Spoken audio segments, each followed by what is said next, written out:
Good morning, everybody. Just adjust the music volume here real quick.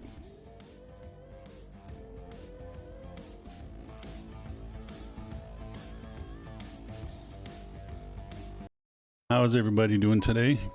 Good morning, Desperado. Hi, Zero. Hi, Lady. How are you?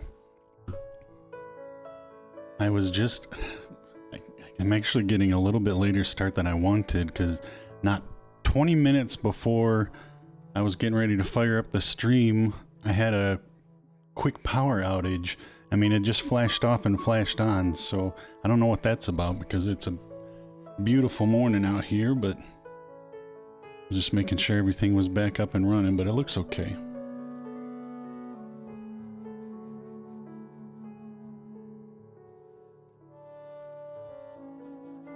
Good morning, Jordan, who's ready to play with some wood. I mean, you know, when aren't you ready? Hope everybody's doing good. I am super excited to stream that. I think it's been, I did this once before, streamed from my wood shop, but it's been, I think it's been at least a year since I did it the first time. So I'm excited to do it again today. We're gonna be making a gift that I can hopefully send over to Scotland once it's done, and we'll see how it turns out. Of course, you know, if it doesn't turn out good, then I'm not gonna send it, but I'll make another one. But should be fun. Still kind of waking up too because I had the chance last night. A good friend of mine was in town from Atlanta to watch to go to a Tigers game. The Detroit Tigers are in the playoffs, so he flew up to go to one of the games, and a group of us got together last night, and I had a couple more beers than I was originally anticipating, but not too many. But I was dragging a little bit when I got out of bed this morning.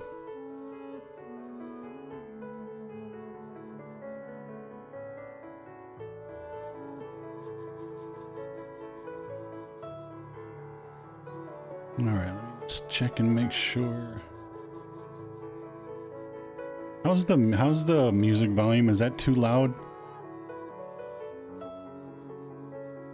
Good morning, Hoina. How are you? Yeah, we're gonna get right to it. We're gonna be heading down to. I've got.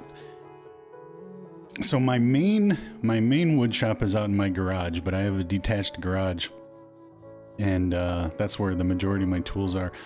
But inside the house, in my basement, I've set up kind of a mini workshop because there's a lot of stuff that I do during the winter time. Wood turning is one of them that you know, that I can't really stand outside, you know, in the middle of a Michigan winter and try to do wood turning. So I set up a little workshop in my basement where I can do that stuff year round in the house. But I've got a few things down there, and then so I'm gonna go downstairs real quick. I want to do a sound check on the equipment because it's the first time I've set up being able to stream from down there. So I just want to make sure everything is sounding okay. I did a recording test the other day. I think it'll be okay, but I'll just ask you guys when I get down there to just double check me, make sure you can hear me when I'm talking and whatnot. So I will be, I'm gonna walk down there right now, so I'll be right back.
right.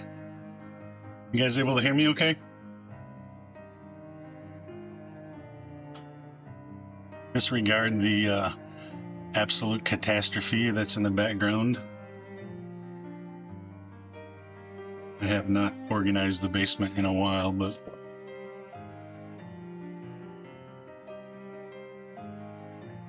all right, somebody is okay. Good. All right. So let me kind of explain what I'm going to be doing today. I'm going to be making one of my very favorite things to make when I'm wood turning is our pens, and I when I streamed last year, I made a couple, one or two, I can't remember, that I ended up giving as gifts, because I've been making these for I don't know how many years, more than 10 plus years at least, maybe even 15 when I first started messing around with this hobby. So that's what we're going to do today. I've done some prep work to, yeah, you remember the pens, yeah, exactly. So I'm gonna make one. Hopefully it turns out good, and then I want to, if I can, I want to get this sent over to Indoor, because I remember a couple weeks ago in stream, Indoor was showing that Morag statue that he still had, and was talking about, maybe sending it over to me. So that's I figured this is going to be a good opportunity to maybe do a little, just do a gift swap. I'll make a nice pen, get it over to him, and then maybe if he sends me that Morag statue, that would be amazing. That'll definitely go in my office. So before, yesterday was I had to cut some bits, so I've got a couple of pieces that we're going to be using for the project. And this wood that I'm going to be using, this actually came from I have property in northern Michigan, and there was a tree, and it's mostly wooded, but there was a tree that had fallen and had fallen over my driveway when I up there. So I had to clear that tree out. But then it was a real nice tree, and it was a huge tree. I was bummed that it fell over. But I took some of the logs from that tree and I milled it down into lumber. So the wood that I'm using to make these pens are actually from a tree that was up on my property, up in our cabin. And out to Vanessa about all that if you haven't yet. She has a statue and could help get the okay. Okay, that's cool. Yeah, so we'll see what happens. Regardless, I'm making this with the intention of sending it over to Scotland, and we'll regardless of what happens with that other stuff. So, all right, let me just the camera here.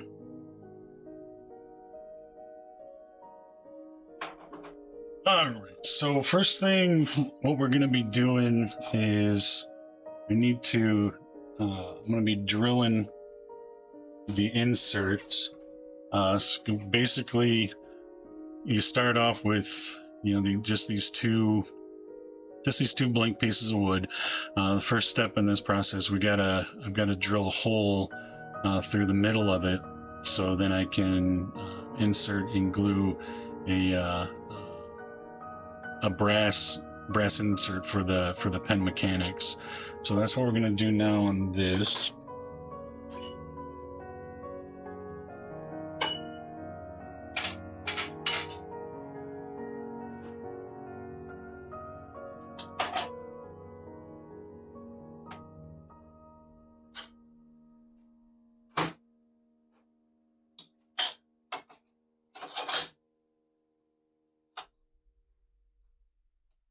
Drop my tools a little bit. Now, before we get started, I do want to mention, good morning, Katie, how are you? I do want to mention that by nature, wood turning can very quickly and very easily go horribly wrong. These pieces, depending on how they turn, if I happen to be turning it and catch it just at the wrong place at the wrong time, the whole thing can blow up and shatter. I'm hoping that's not going to happen today, but it's always a possibility because that's the nature of the hobby. So fingers crossed that that doesn't happen, because I only have the stuff to do one. So if there's a catastrophic failure today, I don't have a backup plan at the moment because I just don't have supplies. But fingers crossed that that this doesn't explode. Try not to mess up. Look, sometimes it's not even like the person doing the wood turning that makes it, just the wood just will like. So the wood that I'm using now, I've used on several different projects. It doesn't happen too often, but well, actually, I can't even say that, because just yesterday, when I was getting stuff ready, I was just tuning everything up. I see that skill issue. Getting everything tuned up and ready to go, and it's still laying on the floor back in the corner, but the piece of wood that I was working on just shattered and popped me right in the glasses too. So for any kids at home who might be interested in trying this out as a hobby, when you're working in a shop, always make sure you're wearing eye protection, because you can easily get if you get caught lacking, you'll pay for it. It's the wood's fault. It's always the wood's fault. It's always the wood's fault. All right, let's continue on. All right, so the first thing, like I said, we've got to drill a hole in the two blanks. So let me get this out of the way. Put this chuck on. Now what this does is these jaws are going to hold the pen blank. And so this is the part that spins. So this is going to be spinning, and it's going to have the pen blank in the jaws, and then the drill. I'm just going to be sliding the drill through the wood to make that center hole. Thought this was just fine. I wanted to put on just like nice relaxing music, because I can't actually hear it right now, and I don't have control of it. So hopefully the music stays nice. But if it doesn't, sorry, I can't change it. But it's should be nice and relaxing. All right, so the first one. Let me make sure I've got the right bit.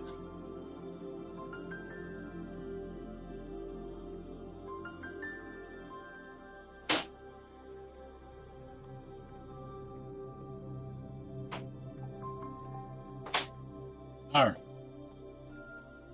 It's actually now playing. Oh, okay. Well, I don't know. Is that a bad thing? I'm not a huge Lady Gaga fan myself, but there are some songs that Lady Gaga put out that I liked. Alright, so where is...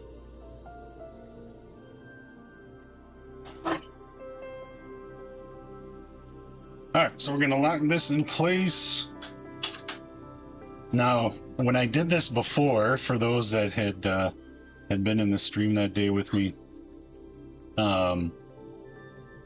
it was in my early streaming days, so there was a lot of peaking when I was doing the wood turn. I remember like everybody's ears shattering, but I'm a much more professional streamer now, and know a lot more about how to adjust the sound. So hopefully we don't get a lot of that very loud peaking. Oh, Katie's on a 5 stream streak. Nice. Good morning, Almanza. Professional. That's right. I'm a professional streamer. Look, is it not clear that I'm a professional streamer? So yeah, I think the sound should be fine.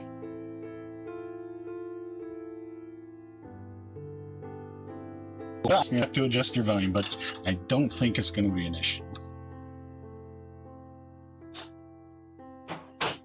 All right. Now I don't. So right now this is spinning, but I don't even think, if I'm not talking, I don't even think you can hear the motor spinning. But now, so just, you know, we're gonna start drilling. Hopefully this doesn't get too loud. Hopefully this doesn't blow up in my face, because this part, you know, can blow up too.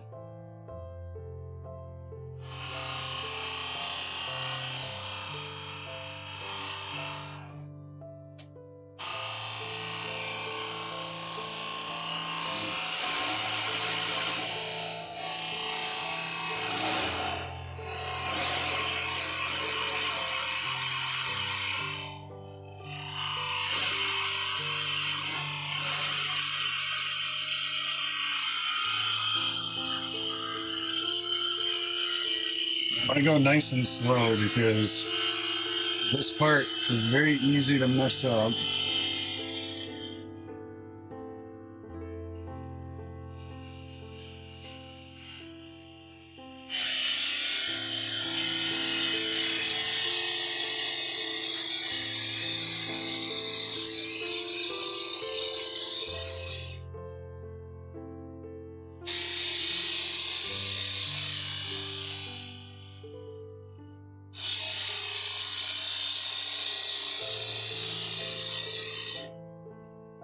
Alright, so we drilled through that one. I was told this would be topless drilling. Nah. That probably wouldn't be the best. Alright. So let's have a look and see.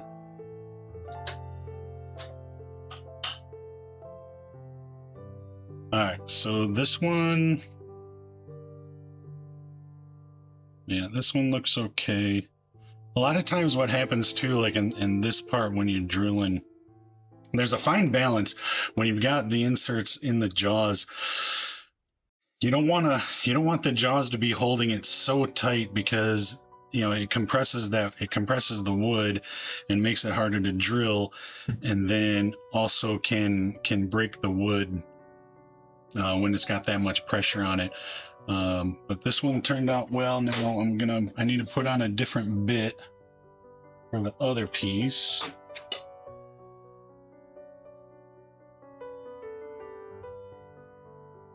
That's on yes, the topless drilling is done on somebody, you know, by the name of Stefan. Yeah, that's where that is. Maybe we'll save you know, topless drilling for another day.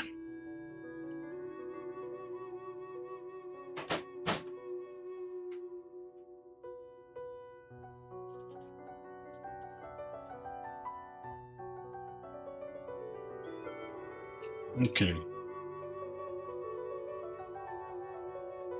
So I have to change bits because the insert for the body of the pen is a little bit small.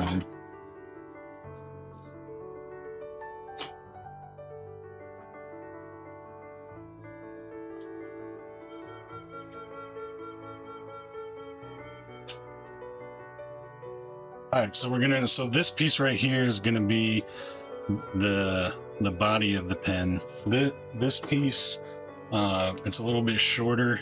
It's the cap that screws onto the top of the pen, and this is the body of the pen, and the brass tube that goes in it is a little bit smaller. How did I get into this hobby?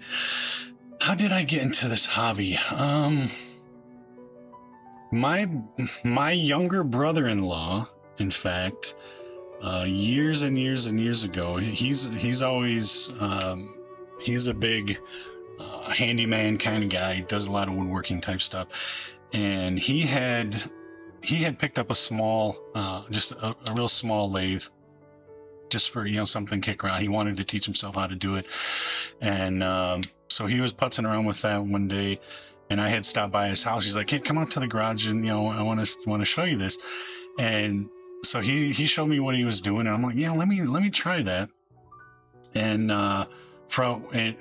so from that minute when I first started doing, I'm like, you know what, this is really cool. So that same week, I ended up going out and buying myself a small lathe just to start learning and teaching myself how to do it. And then, you know, it's just gone from there. And that's kind of how, like, I probably, aside from like streaming, which, you know, I consider a hobby, and wood turning, I have 1,000 hobbies, probably too many, quite honestly.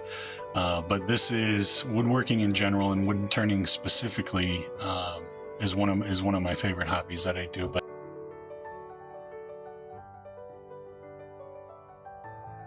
my brain, he got me hooked on it.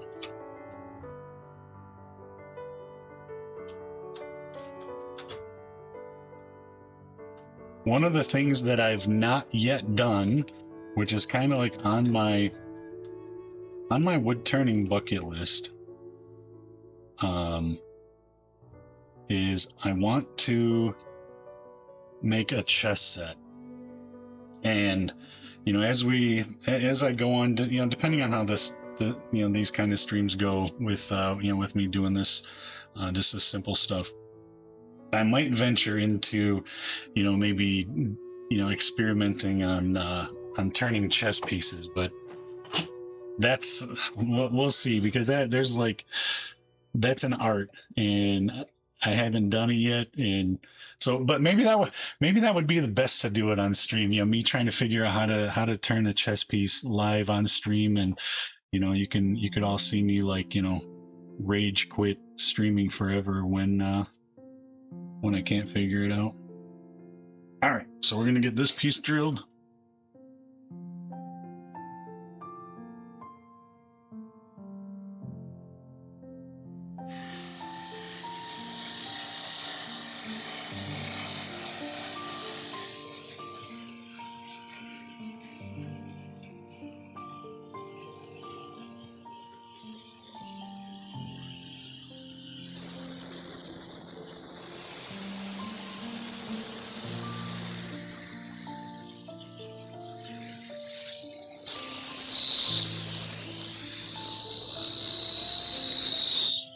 That was very high pitched. Hopefully it didn't peak the mic too much, but it peaked my ears.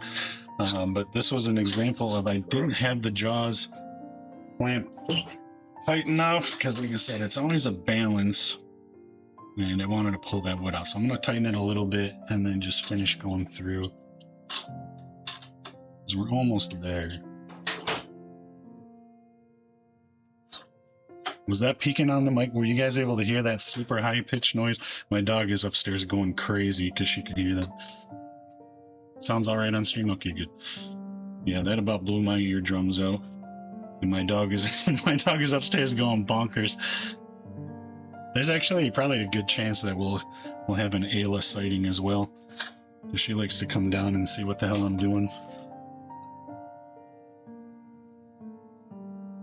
All right, we're gonna finish getting this.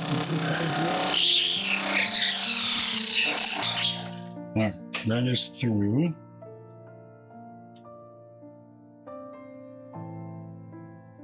So we are done with the drill bit for now.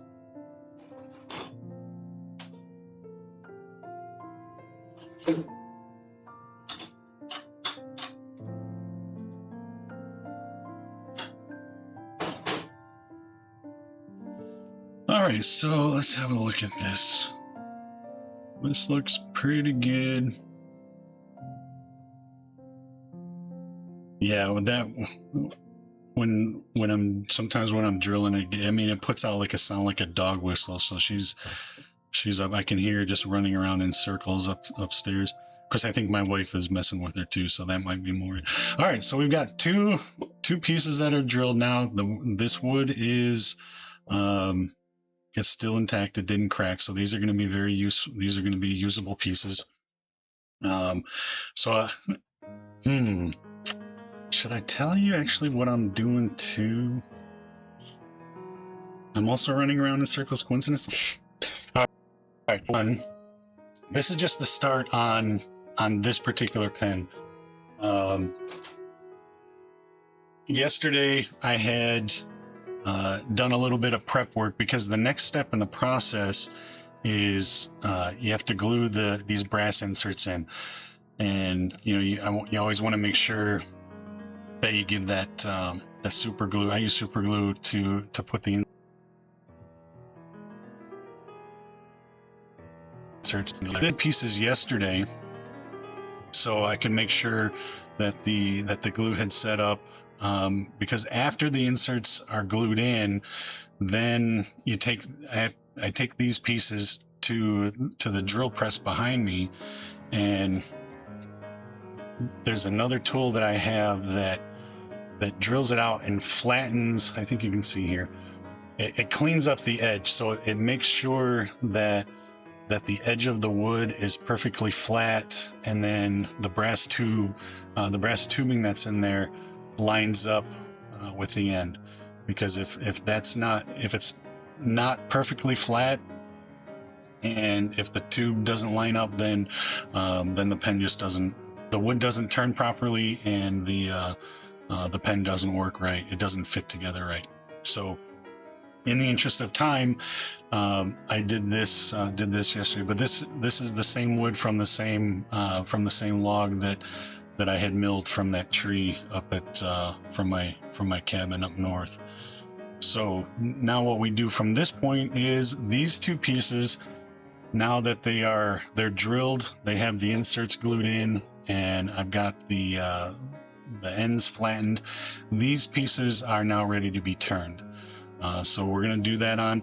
Now my hope is we might be able to go through the entire process, start to finish, from this point. I'm hoping to get this turned. If these pieces don't blow up in my face, then we'll be able to get them sanded down and then start finishing them. The finishing process, there's actually two steps to it. The first part is once I get it turned and sanded, I put on a thin layer of what's called sanding sealer, and it's kind of like it's like a fluid. It's almost kind of like glue, although it's not really glue. I don't know.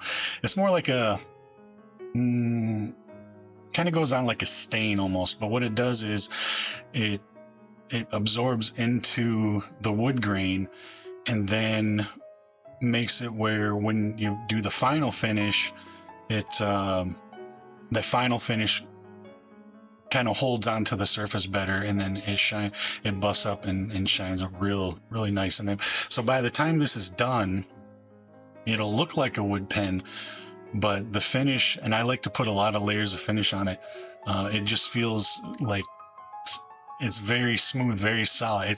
These pens are wonderful. The thing is, like, I've made so many of them, but I don't even have one here that I could show you what a finished product looks like, because every time I make them, I end up giving them away. So, and I never keep one for myself. So one of these days, I keep telling myself one of these days I'm just gonna actually make one and keep it for myself, but I never do. So these two pieces are now ready to be turned. So we're gonna take this chuck off.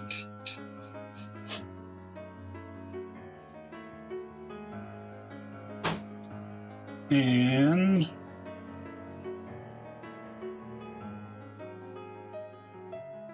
this is known as a pen mandrel. So this is specifically designed for turning wood pens. Good morning, Miss Porkers. How are you? So I'm gonna put this on the lathe, and then these pieces that are sliding back, I'll show you what they're for. They're to hold they go in the brass tubes, and they hold the wood in place as you're turning it.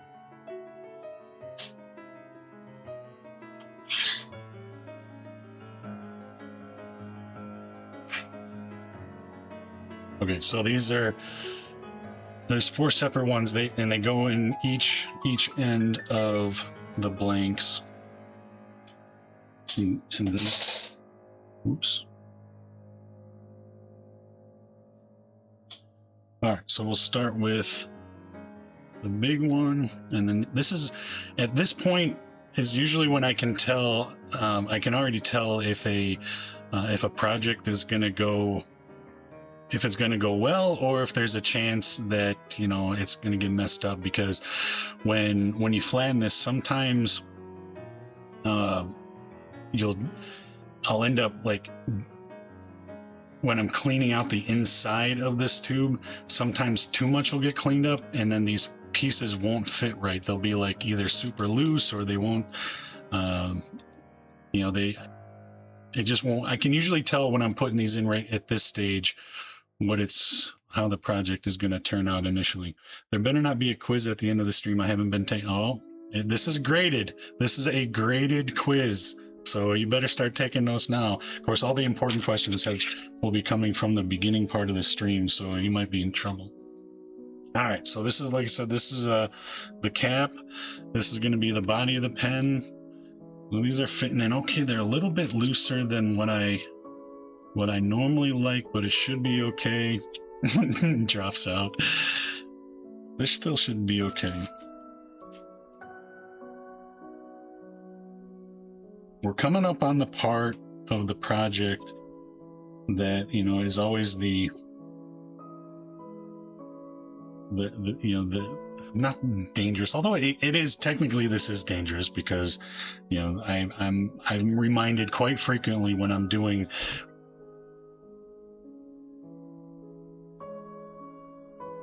one of these to break, you know, you can easily catch a piece of wood to your face or in your eye. So but we're coming up on the part, you know, the actual turning where, you know, it's the make or break of the project. Good. More, yeah, getting ready to start putting the tools to the wood. Someone get that lined up.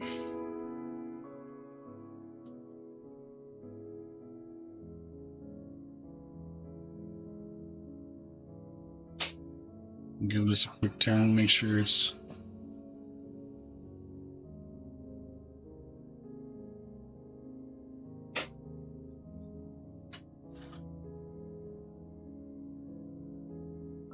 this piece on the end here. You screw it onto the end of this mandrel, and it puts pressure on both of these pieces to prevent them from these from spinning as the mandrel is spinning, right? Because if it's not tight enough, then you can't, as soon as you put the gouge to the wood, then it'll just kind of stop moving and it won't good. So you gotta make sure that these are clamped down pretty good so that wood is held in place. Everything sounds dirty, but I'm not mentioning. Yeah, it's funny. I've noticed that over the years too, when you're talking about woodworking. Well, of course, you know, you can make anything sound however you want it. All right.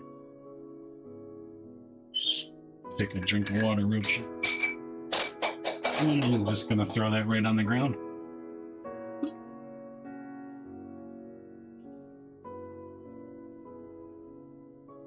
Okay, so we are at the stage where we're gonna start rounding this off.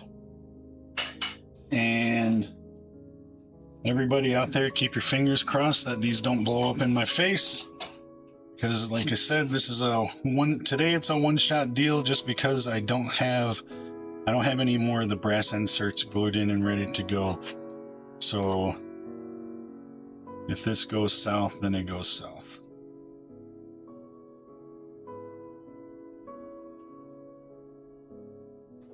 All right, so the next step is we'll be using a couple of different versions of this tool. This particular one is a roughing gouge. It's kind of got a larger mouth, and this particular gouge is made for removing a lot of material quickly. So I don't use these very long on these small pieces of wood, just because this will turn very, very quickly, and it's extremely, it's very easy to take too much off of these small blanks too quickly. So I'll usually just use this long enough to get these pieces rounded, and then I'll move to a smaller versions of these tools that that are made for more fine work. Where it doesn't grab as much material at the time. But because this tool is on the larger side too, this one, in a lot of cases, if the wood is not stable enough, this is the tool that'll make it shatter in most cases. So I'm just gonna make sure this is lined up good here. We'll do a space check.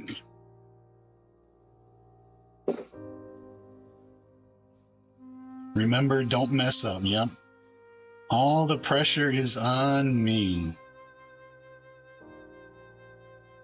All right, so right now this thing that's spinning at about 2,000 RPM. I'm gonna slow it down. It doesn't need to be spinning that fast. I'm gonna take it down to about 1,400. And I know you can't. I know you can't hear it through the stream, the motor spinning, but I've been doing this long enough where I can listen to the motor and get an idea how fast it's turning, and if it's spinning too fast for what I want to turn it. So right now this is about the perfect RPM to be shaving to round it off initially. So all right, we're gonna get this going. Keep your fingers crossed. We're gonna start with the body. Yep, I can already tell. All right, so you probably were able to see when, as soon as I touched the put the gouge to the wood here, this piece stopped. So that tells me that this is not. I've got to tighten this down even more. Try to prevent it from moving. Good morning, Cody. Thanks for jumping in.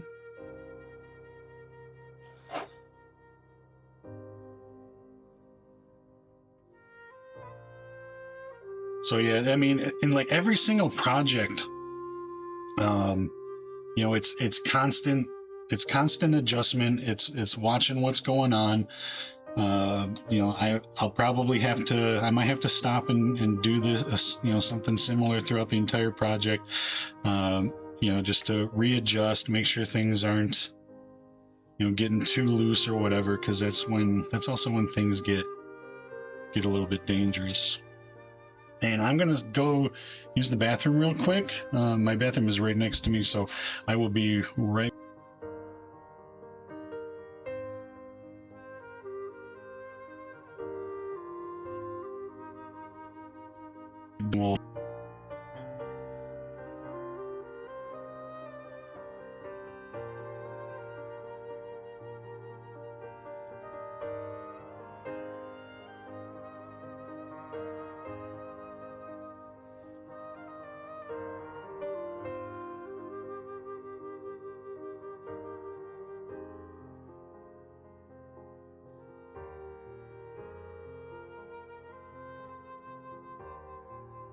I'm gonna keep it real. I'm gonna keep it nasty.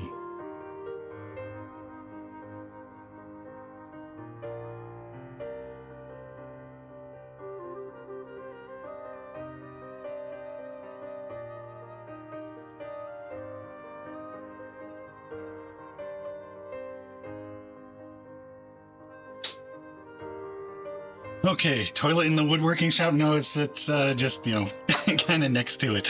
All right, so take 2 on gouging the wood. Let's give this a go again and see if it'll look better this time.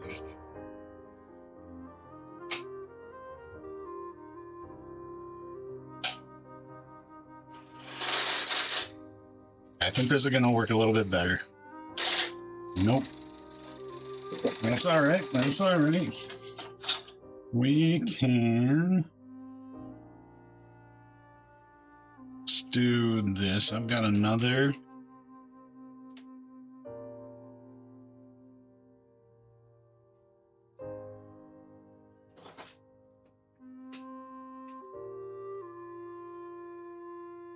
A little spacer on here.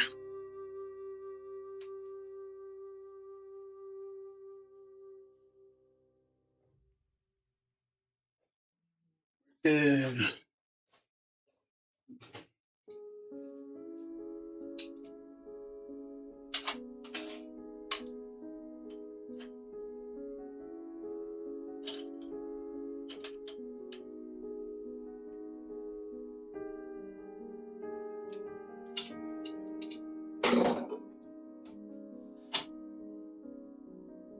Right.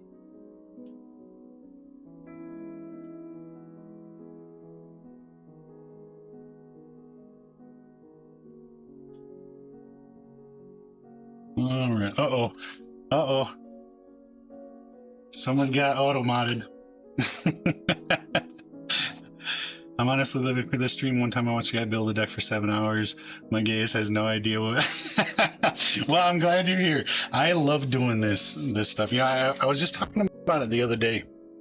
How, you know, when I'm spending time in the wood shop and I'm doing this kind of thing, you know, I'm wholly focused on the project itself. Of course, you know, today's a little bit different because I also want to be, you know, talking with you guys as I'm doing it. But you know, it just gives me time to like just totally chill out.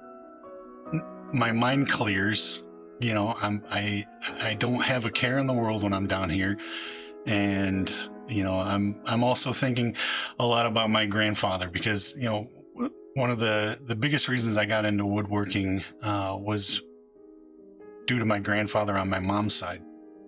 And when I was a kid and I would spend time with him, you know, he was always in his wood shop in his basement, and I'd be sitting on the stool next to him when he was doing, you know, whatever project he was working on. So I think a lot about, in fact, this drill press right behind me was my grandfather's when they retired. They moved down to Kentucky because that's where they were originally from, but they had moved up to Michigan, and my grandfather had spent his career working in the auto industry, and but when they got to the age where it was too hard for them to be that far away from their kids, they moved back up to Michigan, and I went down to help them move up. And when we were moving them up, he said, you know, Steven, you know, whatever tools in the wood shop, you know, you want to take for years, you know, just make sure you grab them whenever, because he sold everything else. So I've got several tools, including this drill press.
That what a horrible image for him to be stuck on the screen.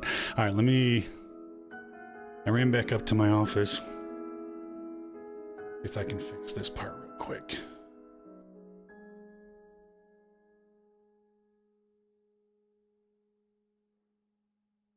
All right, I think I need to. Let me just reinitialize the camera downstairs, and we'll check it. I'll be right back.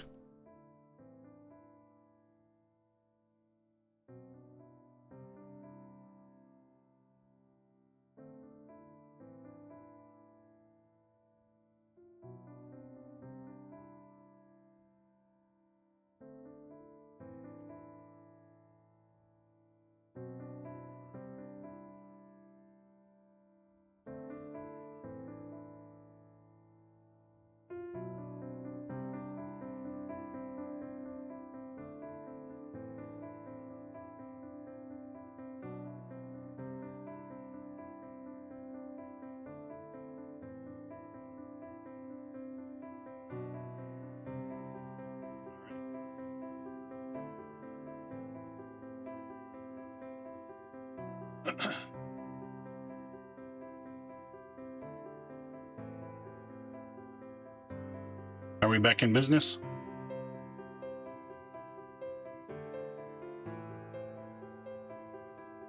All right, we back in business? All right, good. All right, good. So yeah, so on top of troubleshooting like the woodworking project, this is a first time I'm using this setup to stream from the shop downstairs. So we might run into some technical difficulties, but no worries, I'm an expert at that as well. All right, let's get back to what we were doing. Take a drink real quick.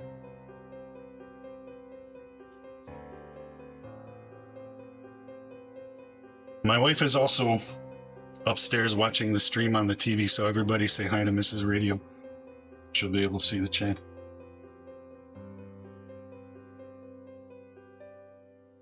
Expert in so many things? Yes, I'm an expert in so many things. All right, where were we? Oh yeah, okay, so I tightened this down. I tightened this down with pliers, so hopefully, fingers crossed, this is tight enough now where it's not gonna. I think I know why too, because if you remember when I was mentioning when I first put that insert in, I said it was a little bit looser than what I normally like, and that also sometimes has an effect on how whether or not this stays stable. But we'll give it a shot and see what happens.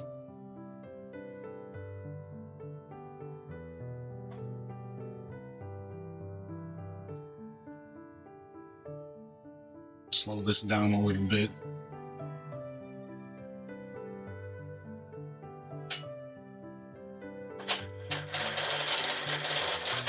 So it's still stopping a little bit, but once this gets rounded, that'll subside too. So I just got to get these corners off.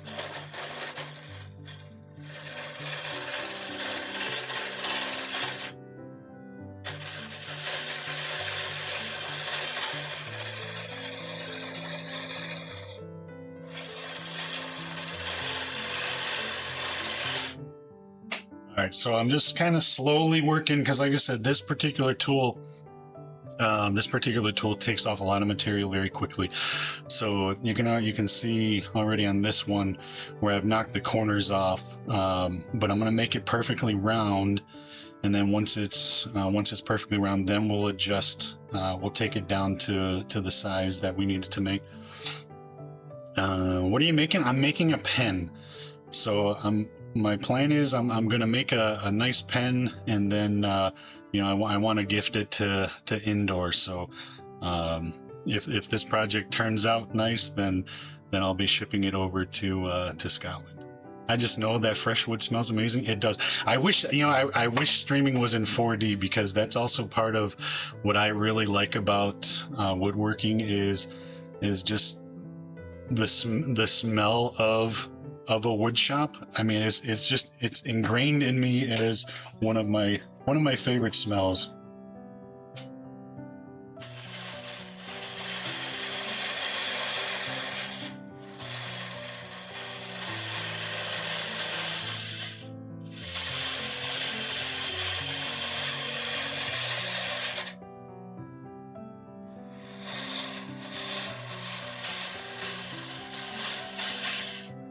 So you can also probably hear it as it's getting rounder. The cutting is smooth. The sound of the cutting is smoother as well. So that might be coming through the mic. Because when you're removing material from, you know, a piece that still has corners on it, it's a lot rougher. But when it starts getting rounded, it really, the sound, everything just starts smoothing out.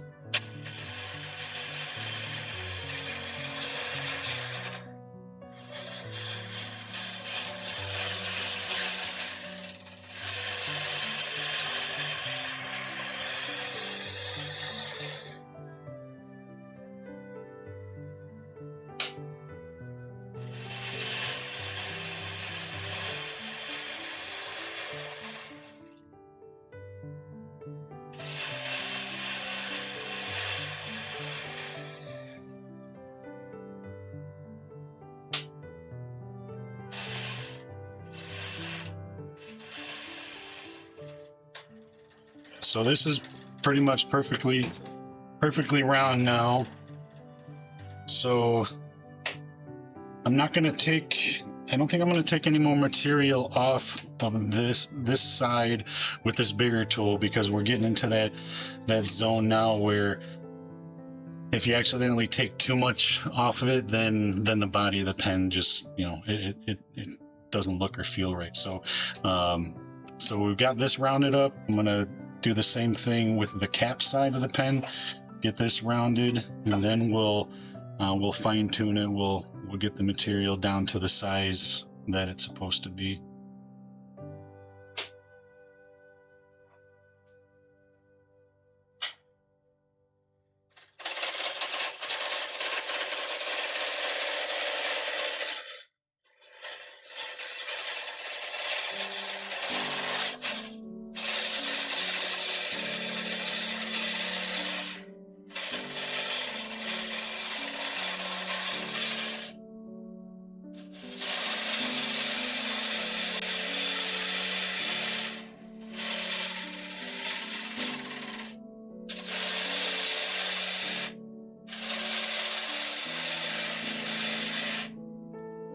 I'm gonna have to watch. I'm gonna have to be careful on this side, because as I was just turning that, I can feel like right in the middle there's some grain that the gouge wants to grab onto a little bit much. So now that I've felt it, I can be extra cautious around here, because this is that's the kind of thing, like if I can feel a part of the wood grabbing harder than the rest of it, I know that's an area where it could just, you know, it could shatter the project. So just be aware of that as we're rounding it.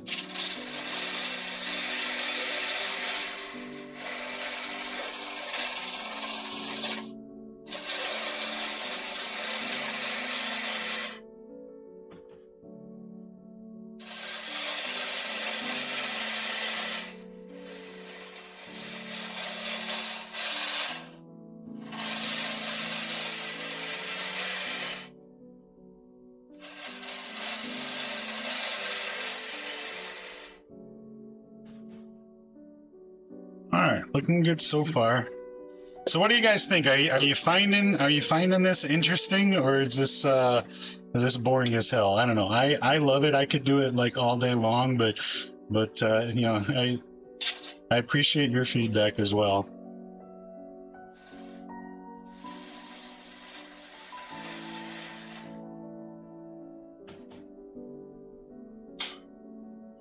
How do you decide what type of wood to use for a project like a pen? Is it more about the way the wood will look or the sturdiness? So it's both. So wood turning in general, there's certain woods in general that turn better than others. Like very hard wood is very difficult to work with. So a lot of times when I'm doing either making a pen or another type of turning project, I usually choose a wood that I know is not like the hardest wood out there. You know, it's a softer wood, not so soft like pine. Like pine is an example of a soft wood that's terrible to work with. It's so soft that it breaks most of the time, but On top of that, pine, in my opinion, when you finish it, it doesn't look like that. So there's a handful of different woods that I use when I'm making pens. This happens to be black walnut, which is one of my favorites. But there's a couple others that I really like to work with. Is cherry wood. Cherry, like, it turns beautifully, and when it's finished, it looks amazing. And then there's also a wood called Purple Heart, which is, I mean, that's another very easy to work with wood, and when it's finished, it's just gorgeous, and it actually has like a purplish hue to it. I wish I had some here, because the last few pens I used that Purple Heart wood, and they turn out good. But then on a lighter pen, like this will turn out, it'll be on the darker side. Just, you can tell the grain of the wood is on the darker side. But then if I want to make a pen that's a little bit lighter, not quite as white as this, but I'll use hickory. And hickory is a little on the harder side, so it's a little bit more difficult to work with, but it still turns out beautiful. All right, so we've got this. Both of these are rounded, so I'm going to start taking it down to size. And there's not actually a whole lot left that we're going to take off. So I'm going to take a little bit more off with the bigger one, and then we're going to move to the smaller. I'm going to adjust this because this is getting a little bit too far away. I have so many questions, but I'm giving break. Ask away, Cody. Now I'm gonna, as we get closer to here, I'm gonna be paying more attention to the details, so I don't mess up the project. But yeah, ask away, and then I'll answer as I see them. Once we get to the point where this wood is turned down to size, and I know, like, I didn't mess up I know I didn't jack up the wood with the tools. We'll get into sanding. Then that part becomes, it's a lot, you're past like the danger zone of the project, where, and then it's just all about making the, removing the grains and making it feel smooth. But we're coming up on the part where I'm going to have to pay the most attention. So if I don't chat, it's just because I'm focused.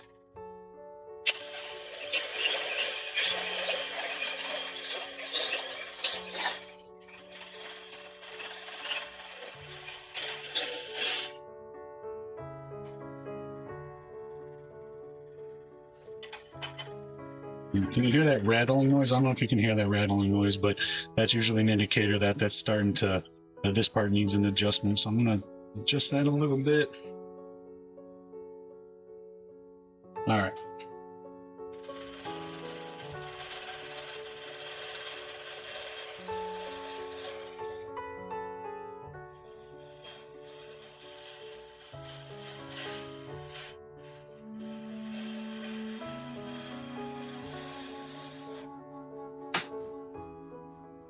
I'm going to take a little bit more off the cap side, then I'm definitely going to move to the smaller tool so I can pay more attention to the fine details.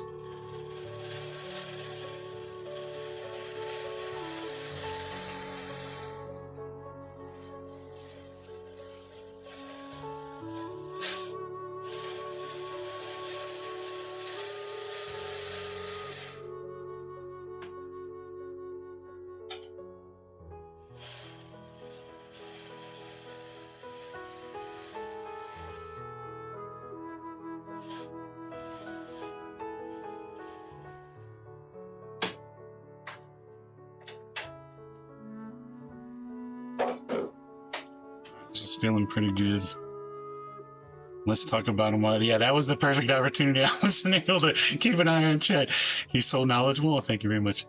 He knows everything about it. That I do not know everything about everything. I know a little about a lot of things. That's what I always like to say.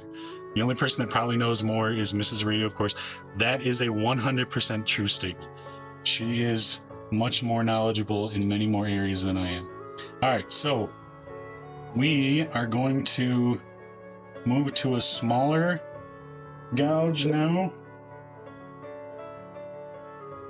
So this is the one that I started with to, to remove the bulk of the material. Now I'm going to move to this one, which is quite a bit smaller, but it gives me a lot more control over how much material I'm taking off in specific parts of the wood. So now the only thing I'm looking at the end of this, this should be okay, and it feels nice and sharp.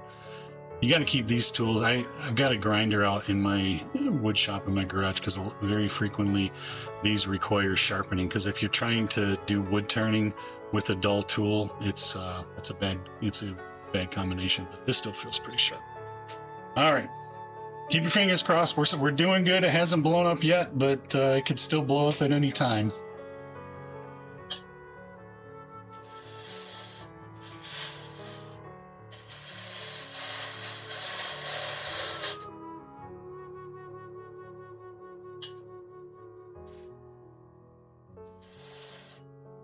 Probably take off a little bit more. Let's adjust this, we'll see.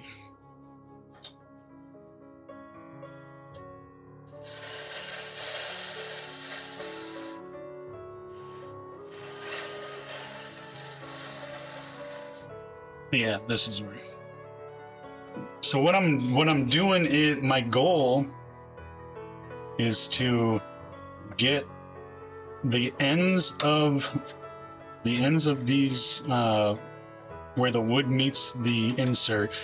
I want to get them as close to the diameter of the wood, as close to that as possible. So it kind of gives me a target what I'm shooting at. Now sometimes I'll take a little bit more off the edge and leave the middle part a little bit wider, just to change the look of how the pen looks overall. But my preference is just to have both the cap and the body kind of like uniform all around. From top to bottom. I think it just makes a nicer looking end product.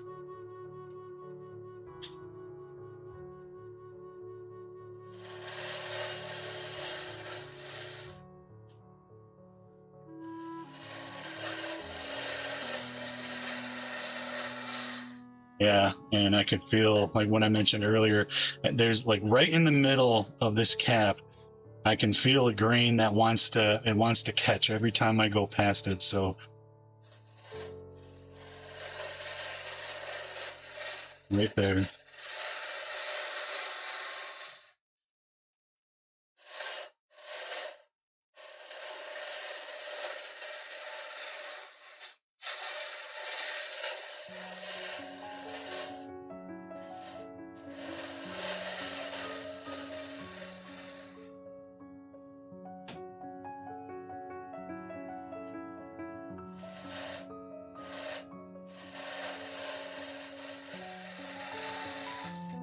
All right, so now what I'm going to do on the cap side, I'm going to start focusing more on the two ends to get that to the right width that I want it, and then I'll focus back more on the the shape of the top. But we're getting close enough to the ends here where really need to be extra careful that too much doesn't get taken off. Because if you take too much off of either of any of the ends here, then effectively that just it just screws up the whole project.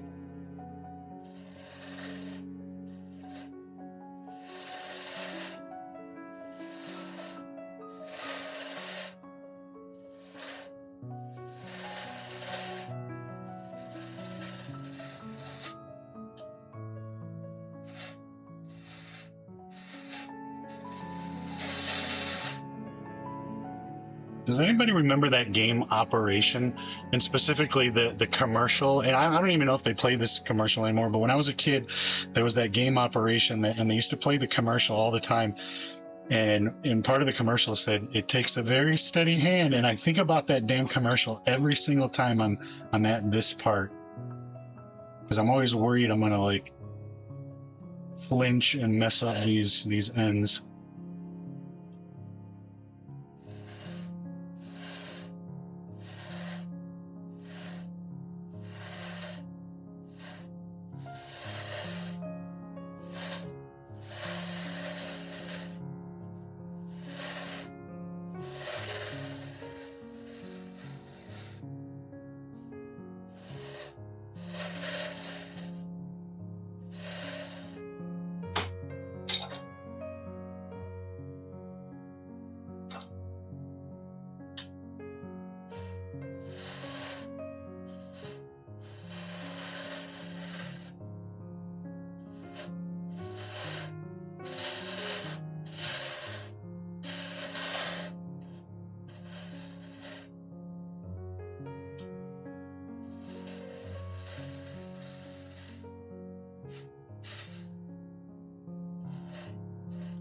it's probably unnoticeable, like that I'm even removing material from this end, but I'm just going so slow to be cautious that this part is always it takes longer to do these ends than anything.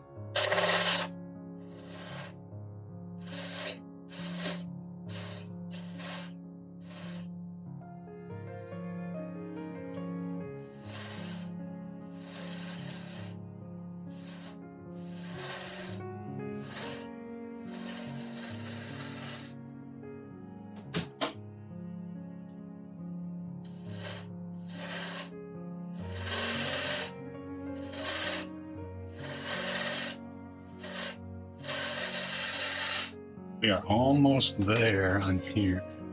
Yeah, just a smidge more on the other side. We're getting real close. That and the game perfection. Yeah, that when I was a kid, those games stressed me out. Perfection was like, oh, that was the one where you had to put the plastic pieces in, and then it would, like, at an unknown time, it would just pop up and throw it. Yes, that game stressed me out too as a kid. I'm with you 100%.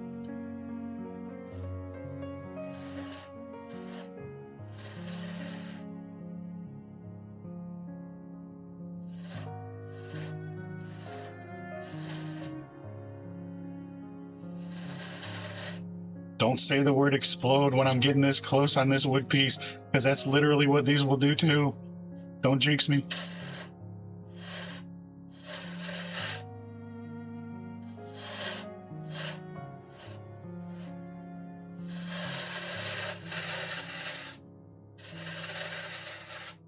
Man, I keep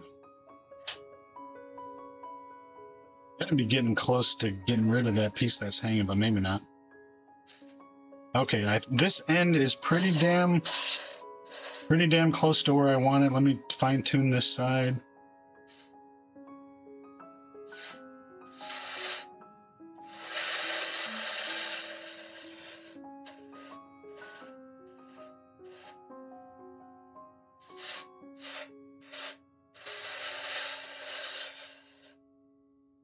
Let's see how we're doing. Okay, just the tiniest bit more on the cap.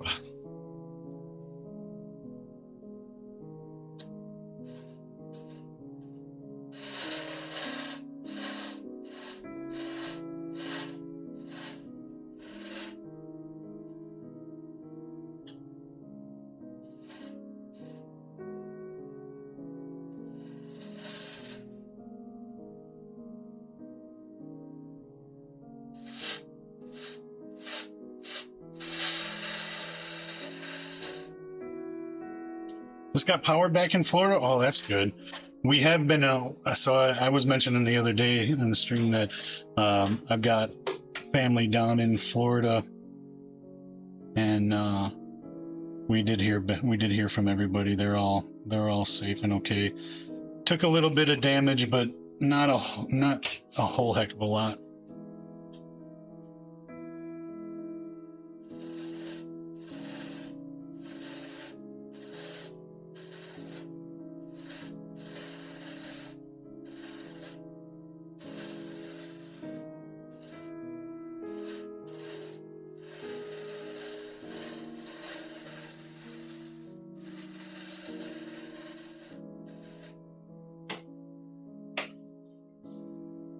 This part's got me paranoid that it's going to ruin the whole project, but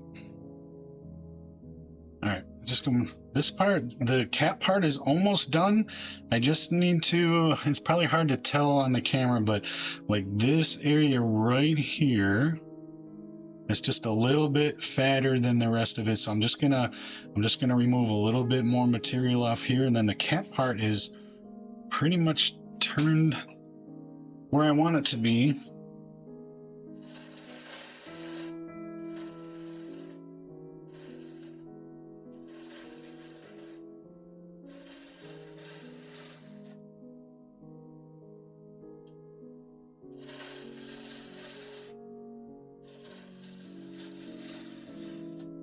All right, that looks maybe just a little bit more.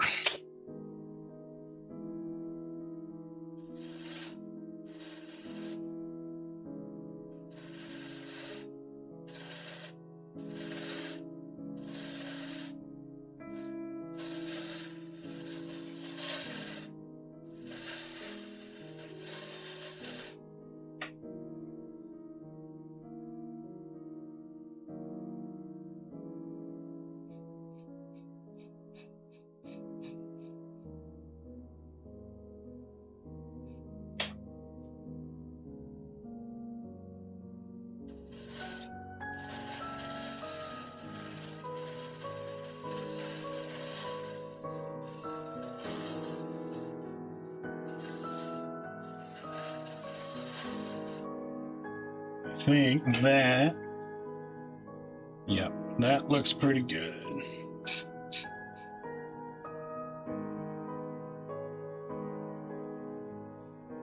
Pretty happy with that.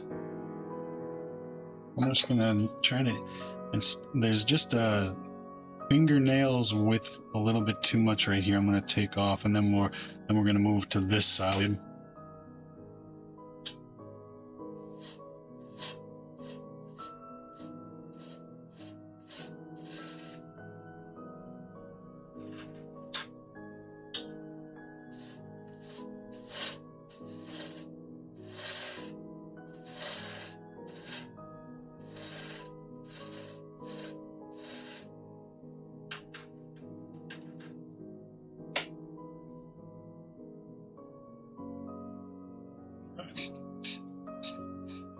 Looks pretty good.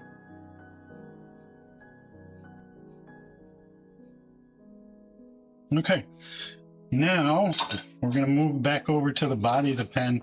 We got to do the same thing. We've got to remove the rest of the material to get it ready to be for sanding.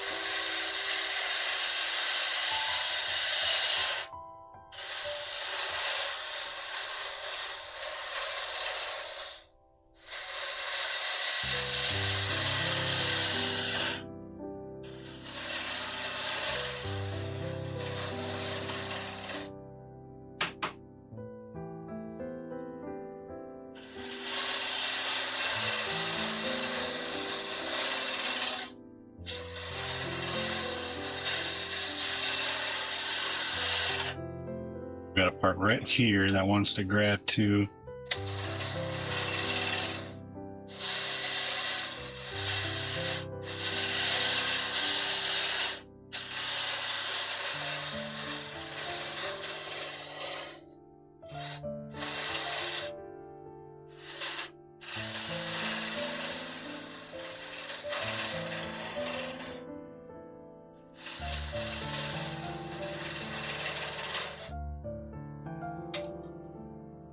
Just let's move it a little bit closer.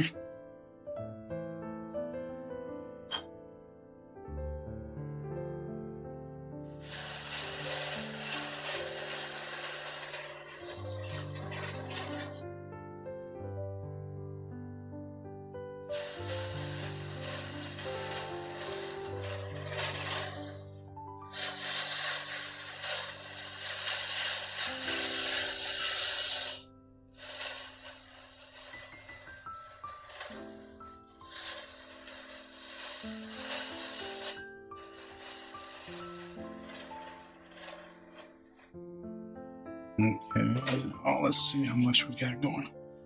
That side is pretty much where I want it to be already. This side, we just got to take a little bit off. Pretty good though.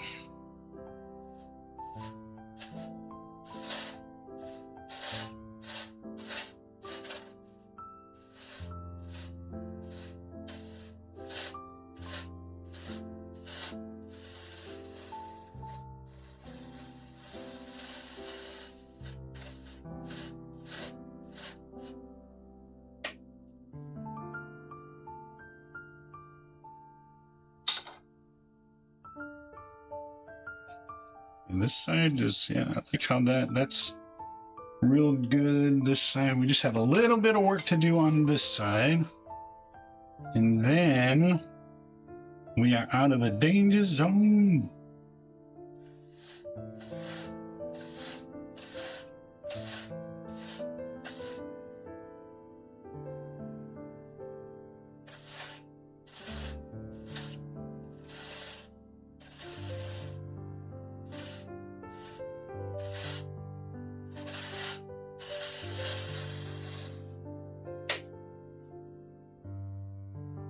Okay, yeah, so this is turning out pretty darn good so far. We got, it's pretty even across. I'm going to take just a little bit more off here. It's a little bit thick still right in this area on the cap, and I want to try to make it uniform. So we're just going to take a little bit more off, but then we will be ready to start sanding.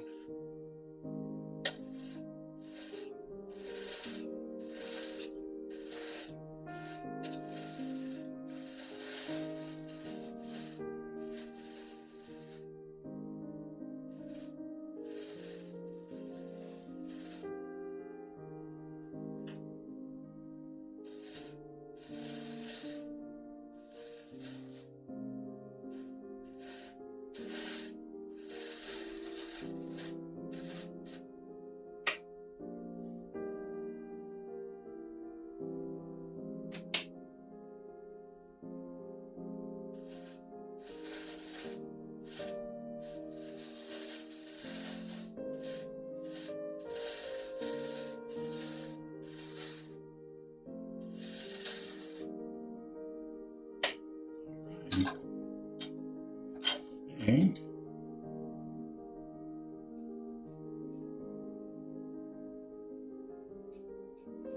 All right, that is the hardest part is done. We've got it turned.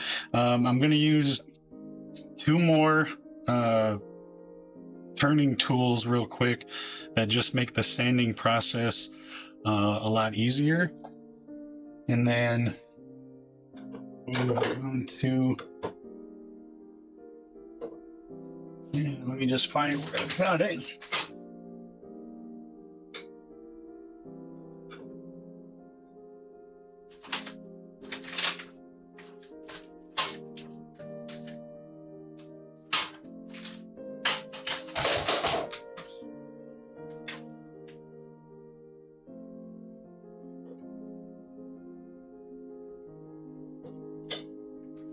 Okay.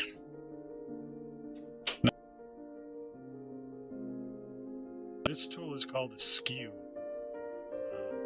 It's just got a straight, really sharp edge. And what we do with this one is we run it along the body of the project, and it'll take off a lot of the imperfections before we do the sanding. And when this part is done properly, the amount of sanding that has to be done on these is almost none. So we're just going to run this skew across. The sound is checked. Can you hear me at all? Are you able to hear me at all or no?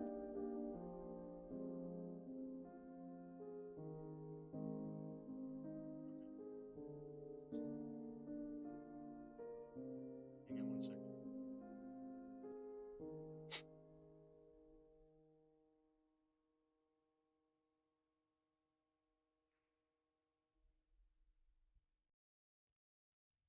How about now? How's the sound now?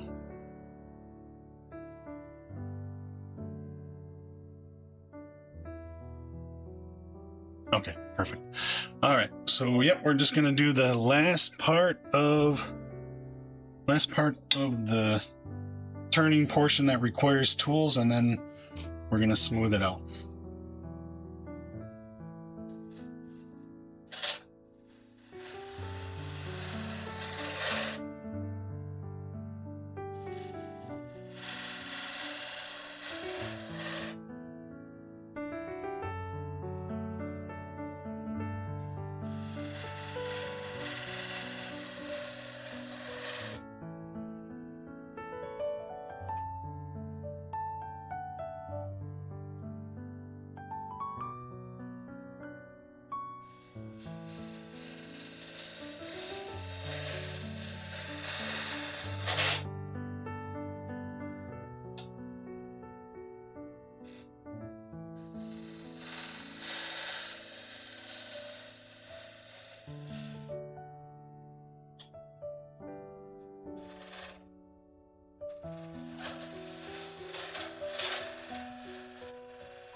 Yeah, I'm real happy with how this is turning out so far. We got a good start.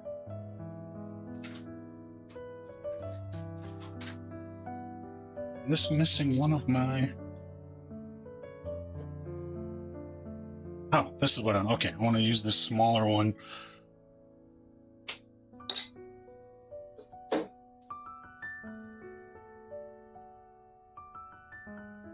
So this is a smaller version of a skew that I just used, and then I'm just gonna run it across a couple of times to finish up. Oh, this needs to be sharpened. I don't know if you can see on the camera, but there's a little nick there. Radio, do you remember what the first thing I learned to make was? Woodworking in general? Let me think about that. I've been doing it for so long that... Let me think.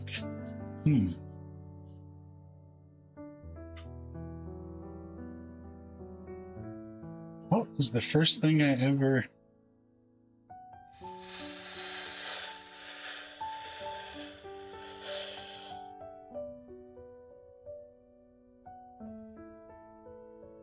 I mean, I'm sure I must.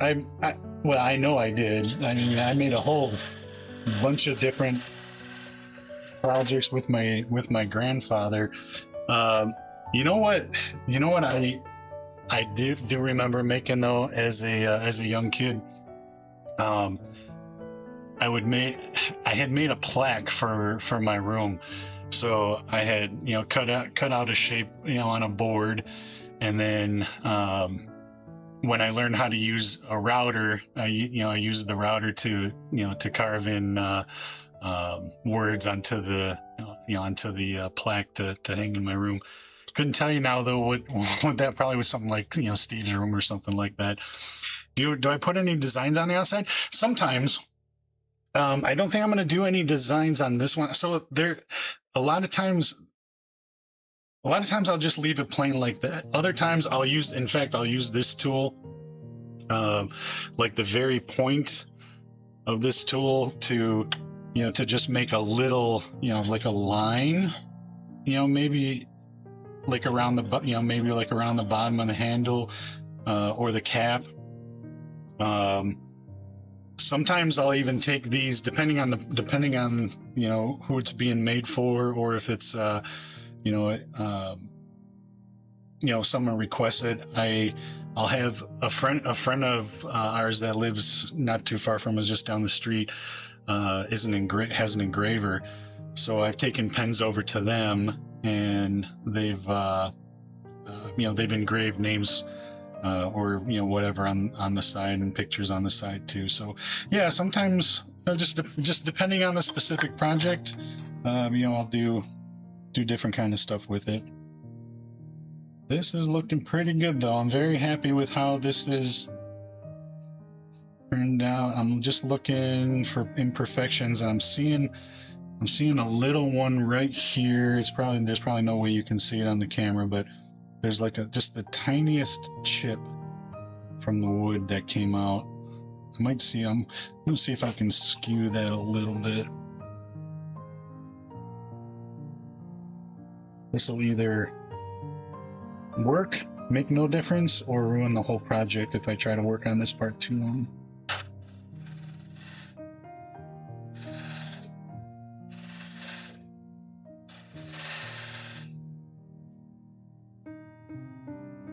Stevie's room keep out? That's probably what it was.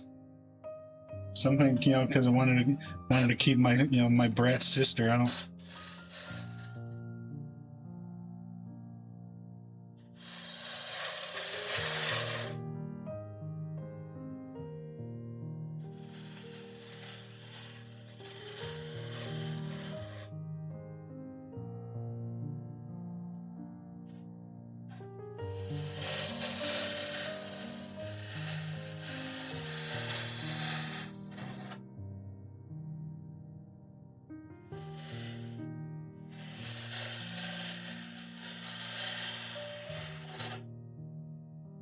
think, yeah, that looks really, really nice actually.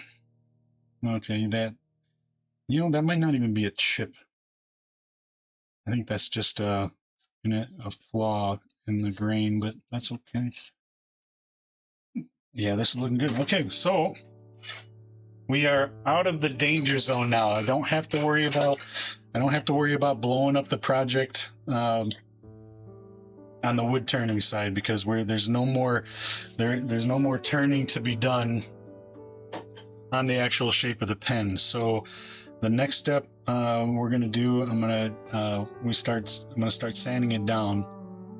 So I start with a real rough sanding strip, and then, you know, I work down to a finer grain where it it makes it where it'll make this super smooth, because this is pretty smooth even after we just use the skew tool. This is already, like, as I'm rubbing, you know, feeling for, you know, rough spots. I'm not feeling too many. That's what the skewer does, and but the sanding part just makes it even smoother. But this is turning out really good. I'm very happy with how this is looking right now.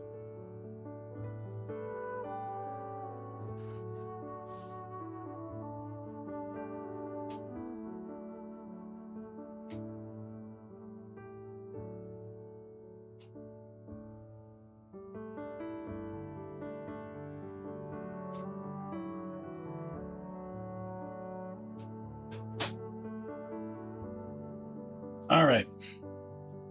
So for this part, I have this little box of sanding strips, and it starts at a real low rough grit, 180 grit, and then I just kind of work my way down to the 600 grit on this part of it to make this part real smooth. Take a drink real quick because I am parched. You know, when I'm flapping my jaw the entire time, it amazes me how thirsty it makes me. Okay.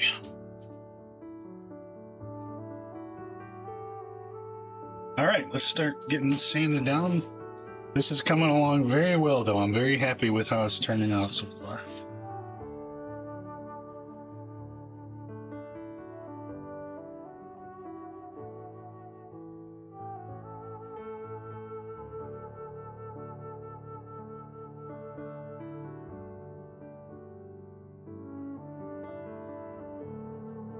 All right, I'm going to let you guys in on a little secret too. I'm not only making one pen, but I'm making 3 pens, and the other 2 pens are going to be given as gifts to a couple members of our community here.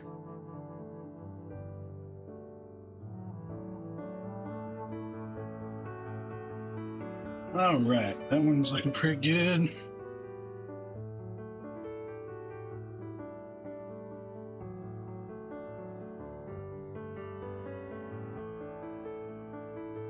Start smoothing this out real nice.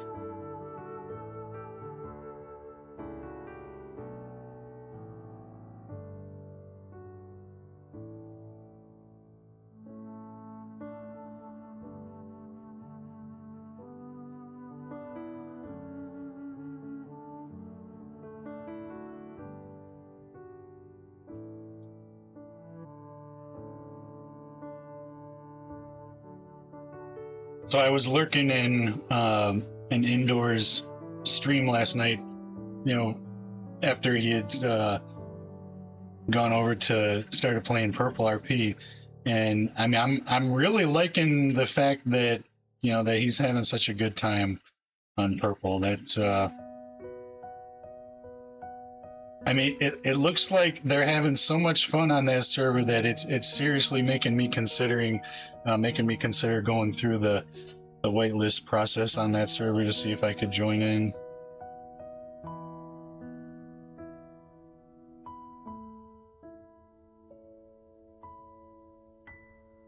I don't know what their whitelist process is though. I haven't looked at it. I think I might have joined the Discord. No, I can't remember now. But I might be in the Discord already, but I haven't looked to see what the whitelist application process looks like. Oh, I've only used 2 grains of the sandpaper yet, and this is feeling so smooth right now. This is gonna turn out very nice.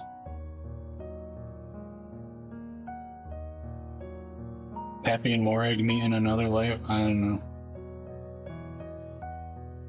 Here's the thing with that, and I'm 100% serious when I say this.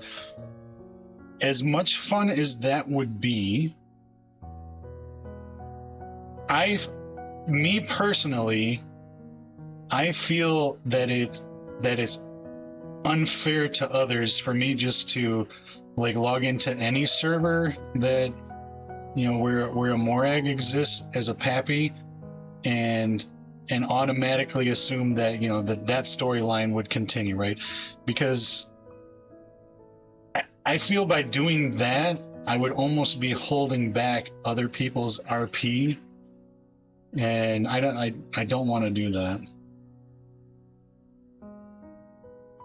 Don't get me wrong, I would do it and I would enjoy every second of it, but I just I try to take into account other people's ability to create good stories too, instead of me just jumping and doing my thing and killing opportunities for for other storylines to happen for others. Do a Derek? Now that's a possibility. Derek can become like a city chauffeur or something. When your Verizon of Keith comes in, version of Keith.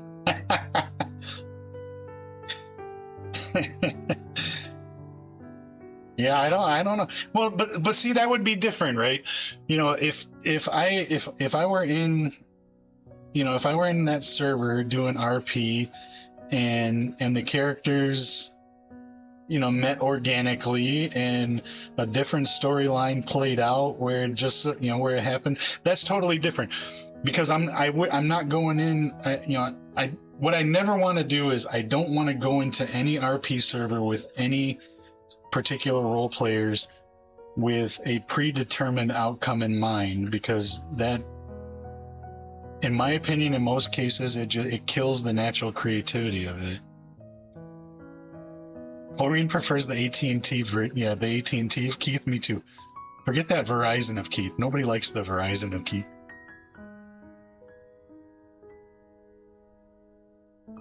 I've never used AT&T before.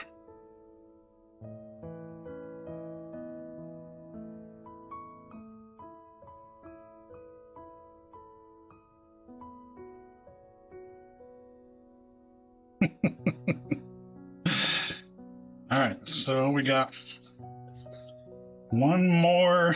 Oh, we got the finest grit left, but this is feeling super smooth. I like it. Let's make sure. Yeah, it's looking really, really good. I hate it here. Take my sword away. No way. It's too late. Trapped forever.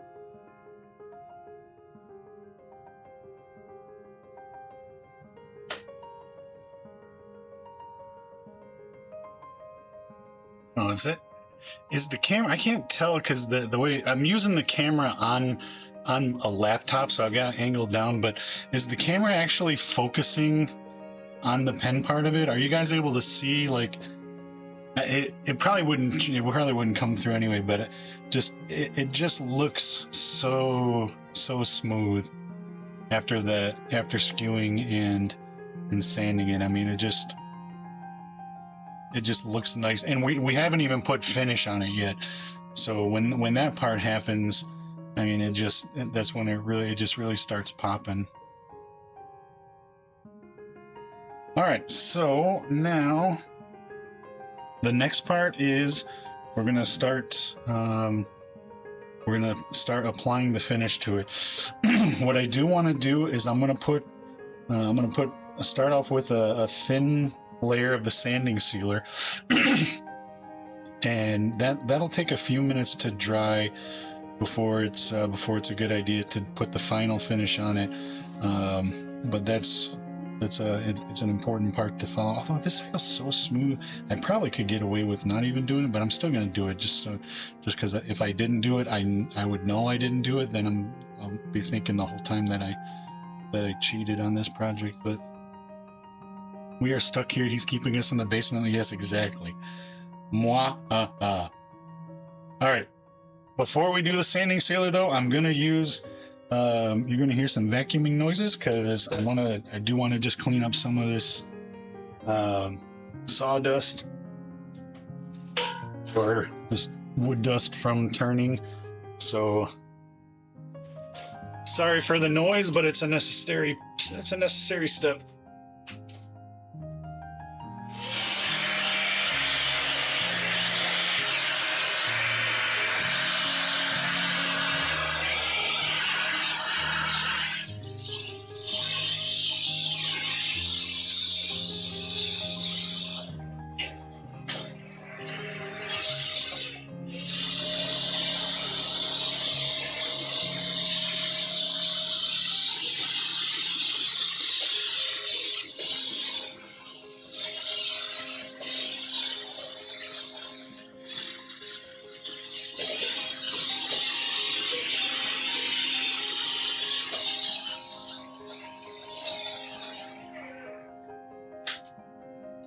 All right, now we are to the point where I can put sanding sealer on it. So let me grab what I need for that.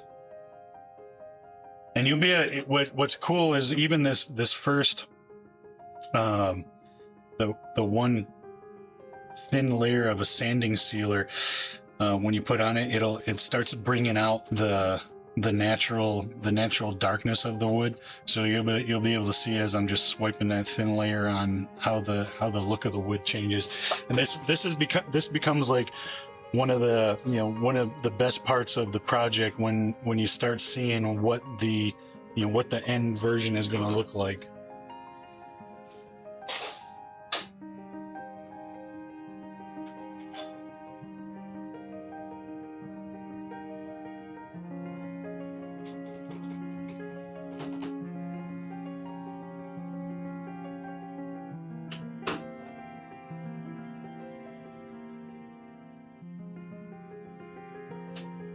And so as I'm applying the finished part to the wood, what I'm actually using is just a nice thick paper towel or napkin rather, and these work perfectly just to to apply that layer on. I'll do that for the sanding sealer, and then I use the napkin for the very final finish as well. And then this part, so at this stage we also slow the RPMs down, so it gives the finish a chance to spread nice and even around it. And also, if the motor is going too fast during this process, you end up splattering the finish all over the place. All right, so we're starting to I don't know if can you tell on the stream how the color of the wood is, the natural color of the wood is coming out.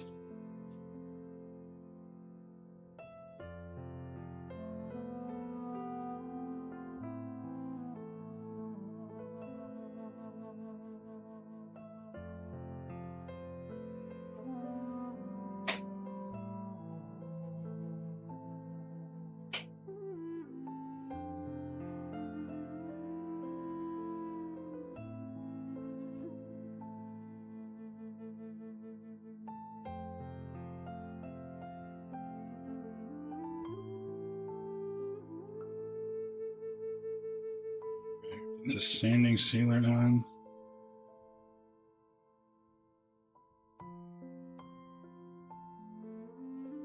This is also the part of the process where you start seeing both the natural flaws in the wood grain as well as any flaws that that you have also done during the project. But this is looking pretty good. I do see a couple of imperfections, but a lot of the imperfections that I'll start seeing are just ones that I see because I did it, not so like I could hand this pen to, the same pen to, 20 different people, and probably nobody else would see it, but then I take it back and then my eyes will immediately go to an imperfection that I had noticed before. But I think that's a natural thing that we all go through when you make something. Hello, did I miss a lot? Well, it just depends. We'll give a quick recap. What you missed was me starting with 2 wood blocks that look like this, and then we did the work to now get it to where these 2 blocks are now almost a finished pen. So we're getting real close. Hi, Hawthorne. Thanks for jumping in. Good to see you. So this part, I want to give it a little bit to dry. It's already feeling pretty good. We'll give it just a few more minutes, and then I'm gonna just use the fine sanding strip to knock. Because when you use the sanding sealer, when it dries, you can feel like a little bit of a roughness on it.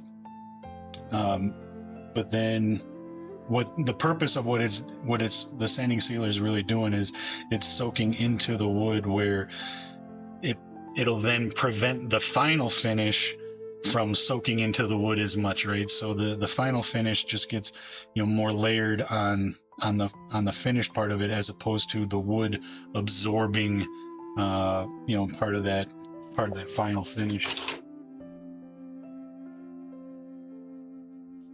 All right, and then this is going to be a perfect opportunity for me to take a restroom break while this dries. So I will be right back, about 2 minutes.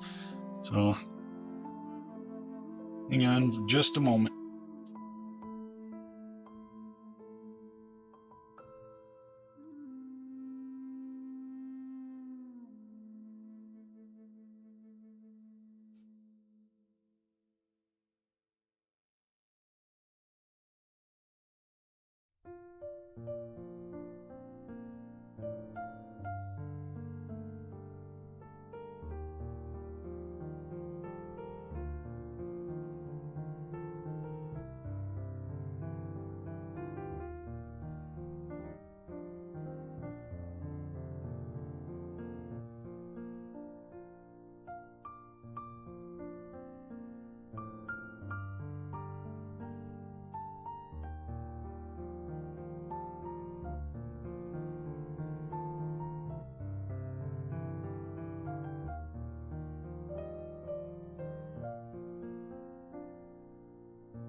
right. Thanks for the recap. I was about to have a perfect nap, but a phone call woke me up. I'm so grumpy now. So watching such a cute stream will come. Well, I hope it does calm me down. All right, we are to the point now where I'm just gonna give this a light sanding, and then we're gonna start the final finish portion, and then we'll get it assembled.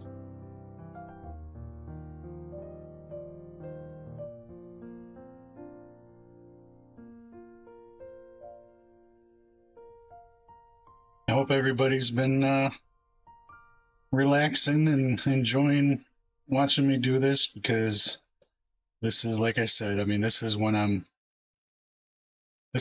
always at the most peace, when I'm doing this type of thing.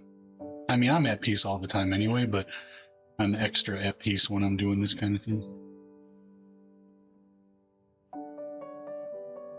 Gotta head out. Can't wait to see the final. Thank you very much for stopping in, Hoyna. Appreciate you hanging out. We'll see you later.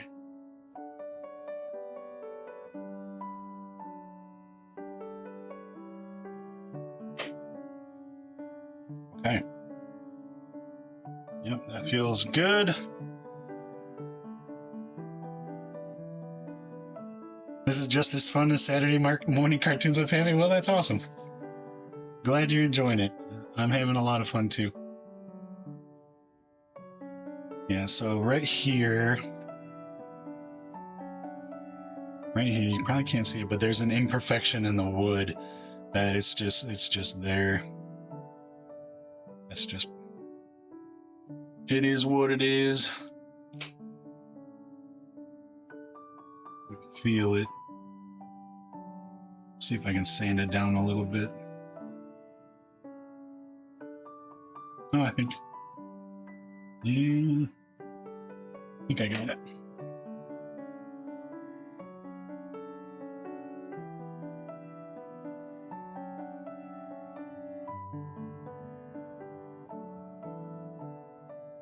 Yep. Touch it a little bit more.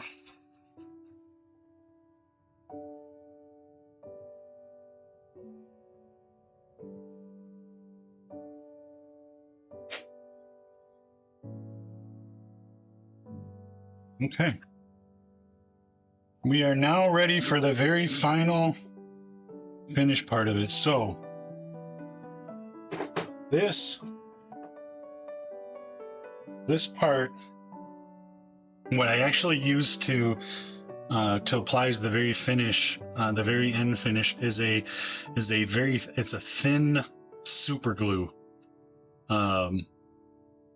So it's, I might be able to see it in the bottle. It sloshes around the bottle like water. So it's glue. It's a super glue, but one of the applications that this is also perfect for is putting several thin layers on this type of project, where you can turn it, and then at a certain point, this just starts feeling like almost like acrylic, or like a plastic. The natural part of the wood comes through, the grain comes through, but it just feels like at that point, like, it's just got a real nice feel to it. I don't know how to explain it. It's just super smooth, feels very durable. So we're gonna start putting that final finish on it, and this part goes, I'm gonna put several layers on it. I'm probably gonna do at least 5 very thin layers on it. But the thing with this thin super glue, and then I use this activator, just give it a quick spray, it sets up like instantly. So even though there's multiple layers of this last finish on the pen, this part goes pretty quickly.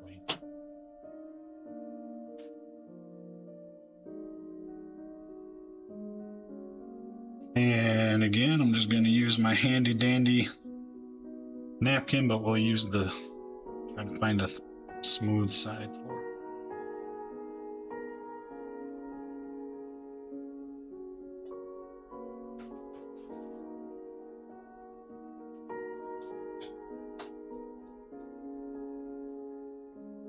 All right.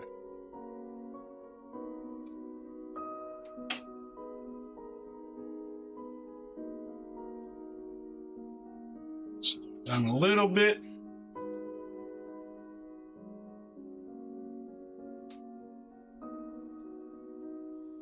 And we just take, I don't know if the light's too bright or not, but we just take a lid, just a very small amount for each side, and we start spreading across. And I hope this actually comes through on the camera, but you can just see the natural darkness of the wood starting to come through just with that layer on it.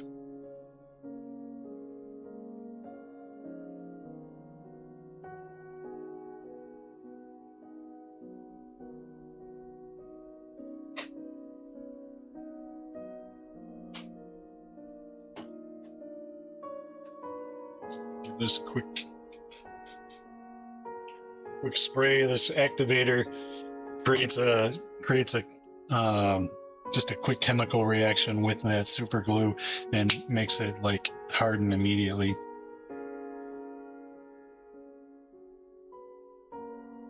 So so this is like already ready to go for the next one. So I'm gonna grab a new clean sanding strip, and then between each layer of the glue finish, I just knock the roughness off. And where did oh, there it is.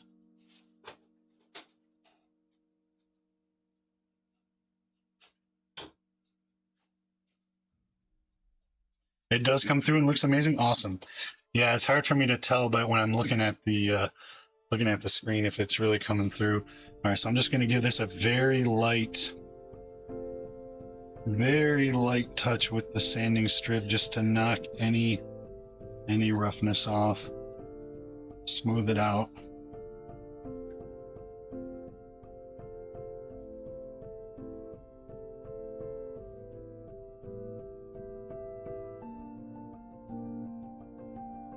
And now we'll do the same thing.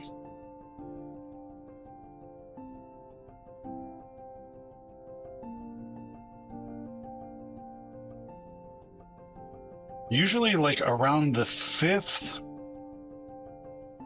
coat, it just starts looking like glass.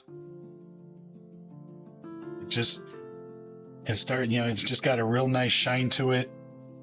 And then before assembly, the very, very last part of this process is I have these, actually I'll show you.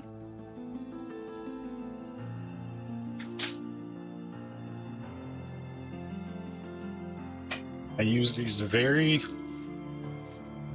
fine, super fine grit mesh pads that I'll just run down from top to bottom, and it goes down to, I forget what the final grit.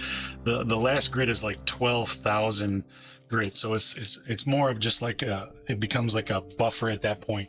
But then once that's buffed in, creates a little bit of friction, heat solidifies it, and just brings out the shine, and it just looks absolutely amazing.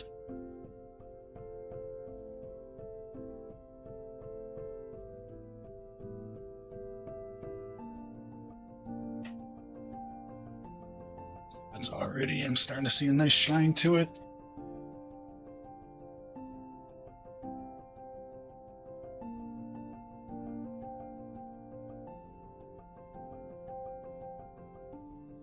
All right, so just in case I lose count, this is coat number 3.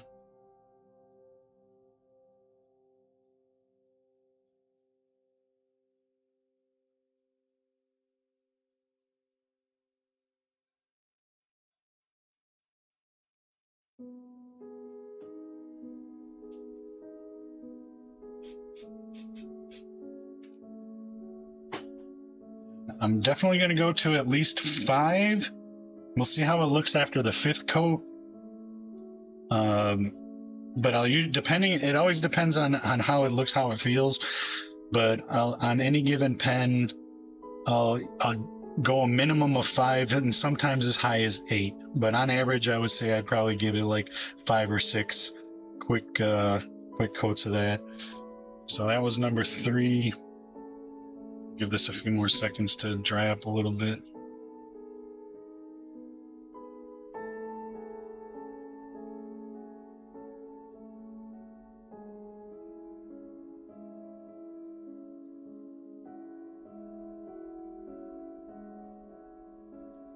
Just realized, let me look at something real quick.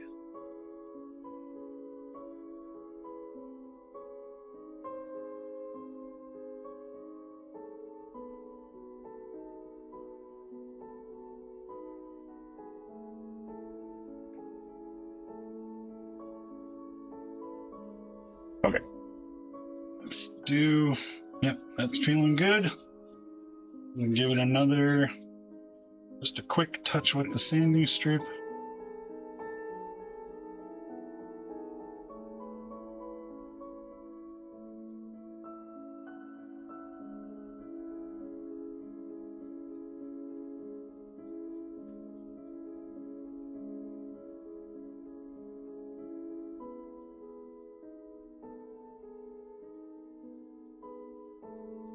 All right, so we're going for coat number 4.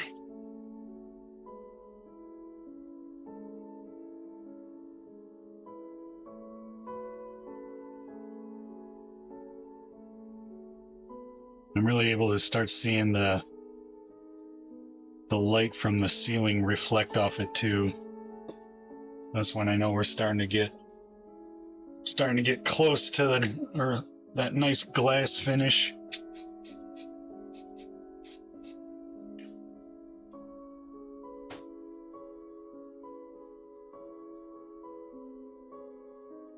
Are you able to see how it's starting to shine now? Is that coming through on the camera?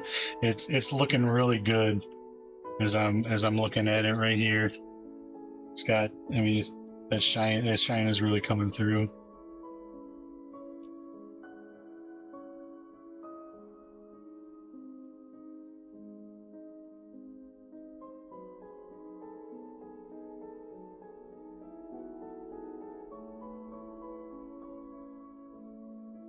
To look at.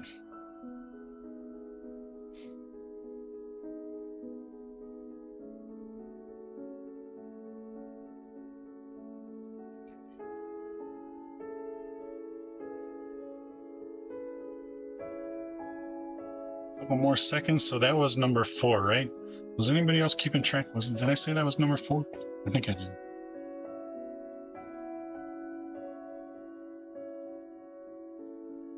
All right.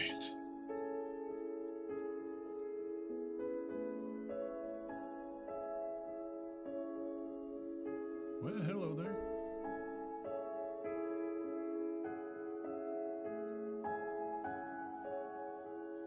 All right, so we are down to the last coat. Well, we'll do coat number 5, and then we'll make the call after to see. Might do another, but the way the light is starting to reflect off it, it's telling me that we're getting some pretty good coats on here. So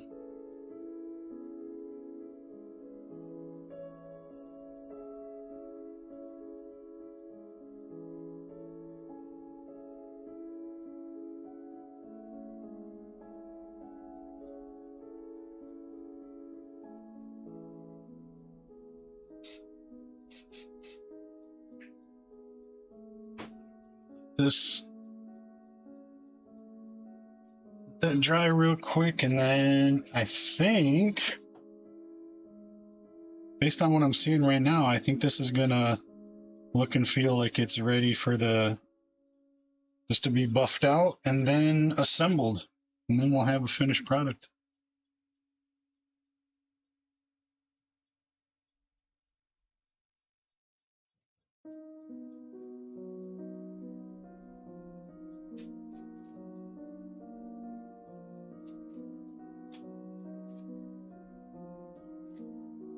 I don't think I'm going to be doing, well, how long has this been going on?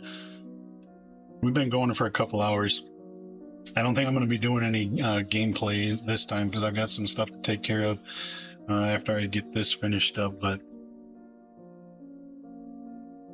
I've still been horribly addicted to Satisfactory. So I had originally planned on I was going to stream some Satisfactory a little bit after we finish this, but I think we'll get this pen completely finished, and then we'll get it assembled, and then I think we're gonna wrap it up after that.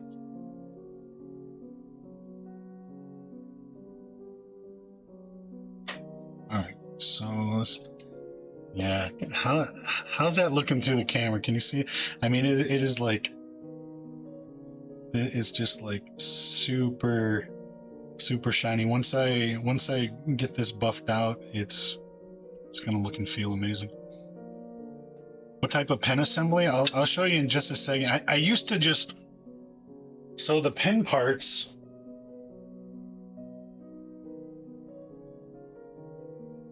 this is just a couple of pieces from it, but the mechanical parts of the pen, they come in kits, right? And there's a million different types of kits that you can use for different looking pens and different styles of pens and whatnot.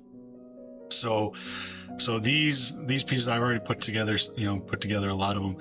Now, what I used to do when I first started, and for actually up until just this past couple of years, I would do the final pen assembly. You insert the pieces into the end, and then I would just use like a wood clamp and tighten it down to secure it. But then a couple of years ago, I can't remember.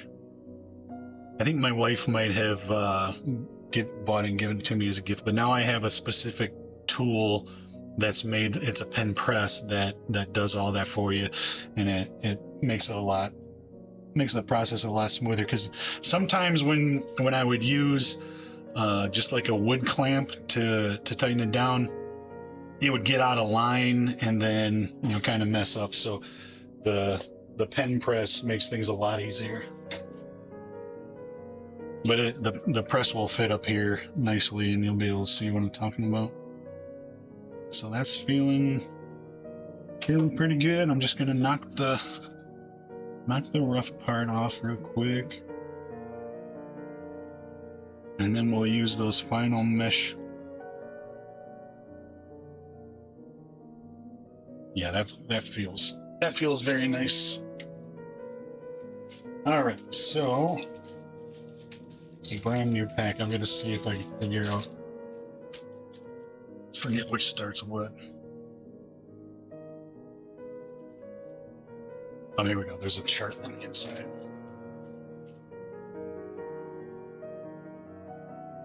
Yeah, so in that pack that I just bought, it has different colored mesh sanding pads based on the grit. So we're gonna go through this whole line, and I'll spend just a few seconds on each of these levels going down. But we're gonna start with the 1500 grit pad and then work our way all the way down to 12,000, which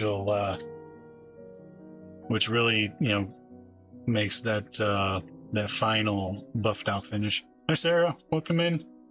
How you doing today? All right. So we're gonna start with. So what I'll do is I'm gonna take these out of here. I'm gonna put them in order. They're probably already in order.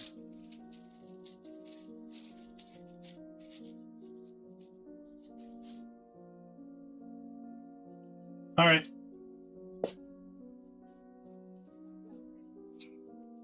All right.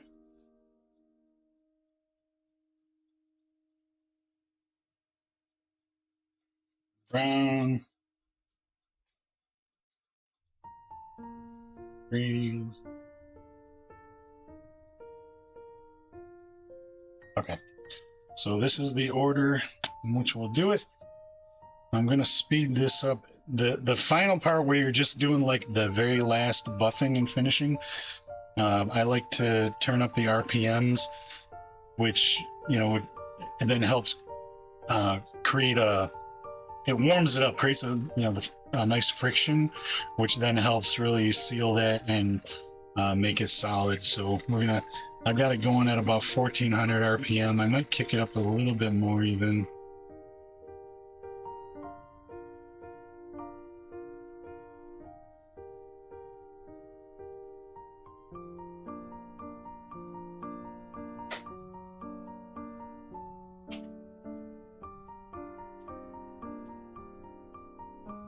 Did I fabricate the turning arbor? No, the all of the tools part of this process I've purchased either at a local wood supply store that's by me or online.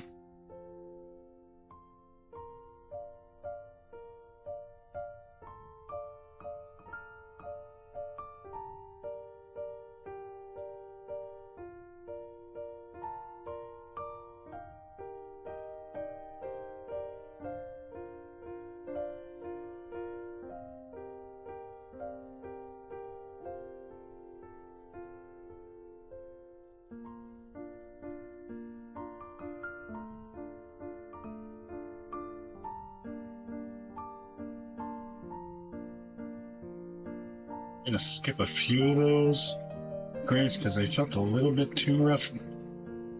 So we're gonna go more for the smoother ones. Work our way down to the 12,000 here in a second.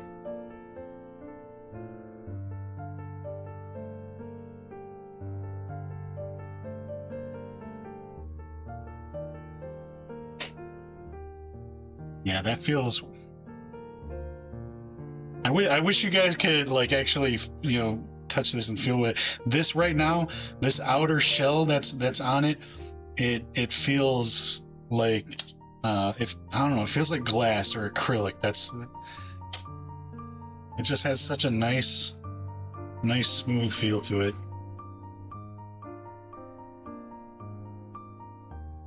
And then this is the final.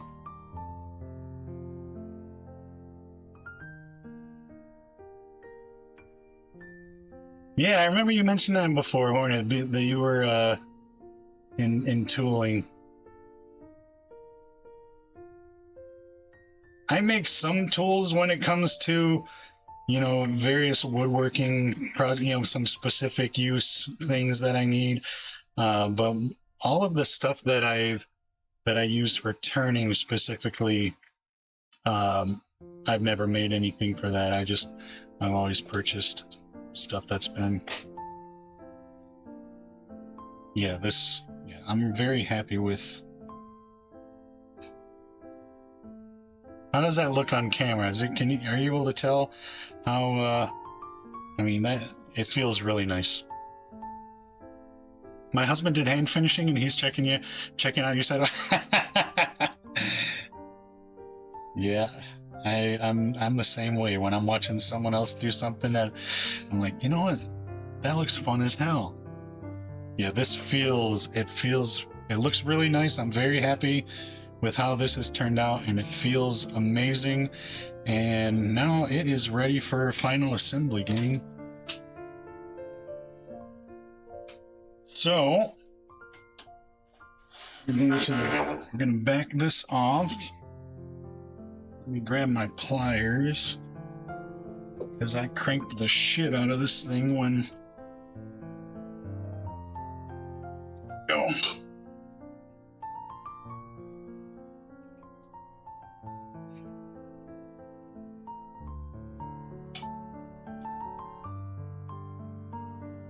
Still, the only thing that I'm keeping an eye on, and I mentioned it when we first started doing this connection right here, is a little bit too loose. Now, that happens quite often, and really the only thing it impacts is when I'm doing the final assembly.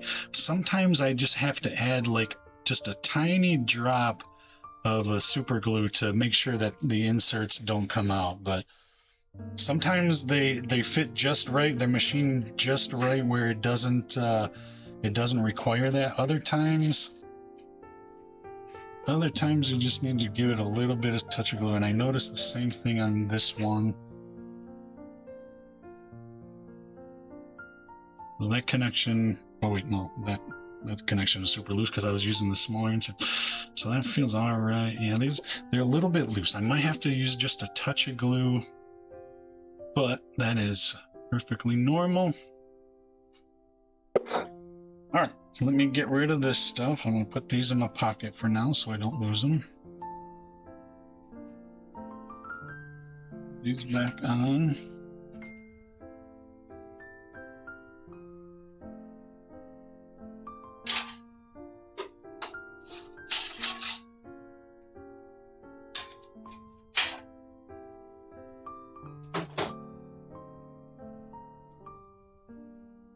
All right, so we are at the final phase of the project. So this right here is the pen press that I was talking about. It's a nice little tool that's used specifically just for the final part of making pens.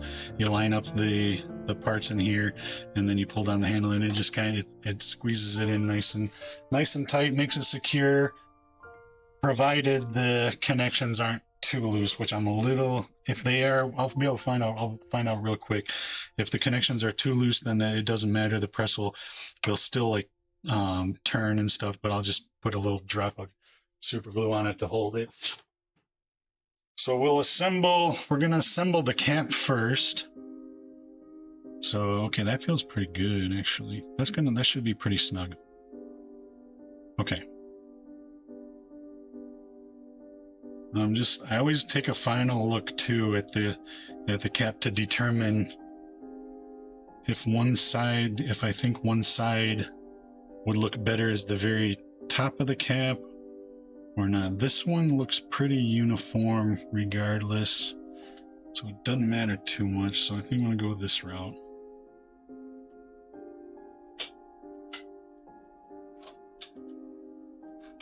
Let's take that back. It's too far.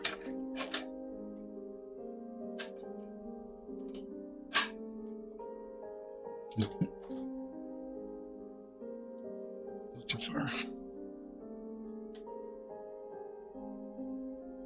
Yeah, it's a nice, it makes things so much easier. Like, as I was saying earlier, when I first started doing it, I literally used a really long C-clamp. And for the most part, it worked okay, but there were plenty of times where I jacked up a project too because the clamp was not the right tool for the job. Okay, so this is going to be the part of the cap that screws into the body. So we've got that part on. The next part is we're going to put see how this feels. See, now that's let's see how this feels when I snug it. I might slide this out and put a touch of glue on it. Oh, actually, you know what? No, it doesn't even need it.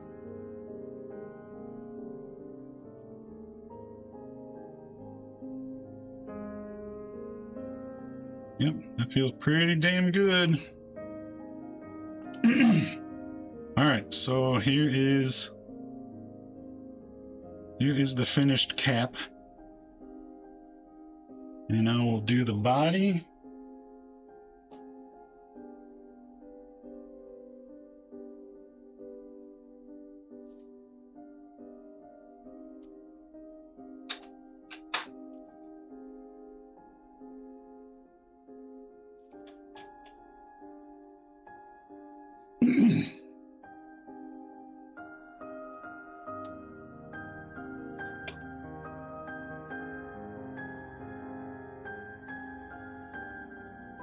Press that in. Yeah, okay. This feels perfectly fine. I'm not gonna have to use any super glue to hold that in because that's a lot. That fit is a lot better than what I was expecting it to be.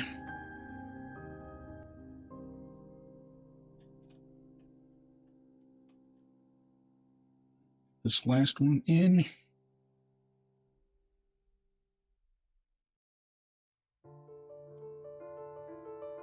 Yep, that one too. So this, excuse me, this feels perfect.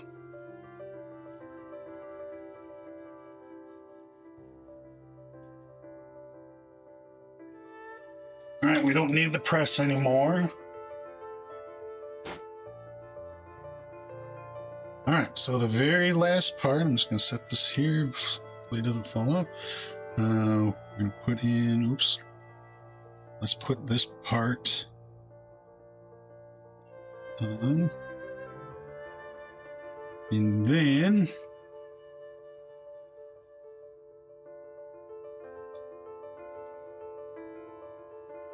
do the last.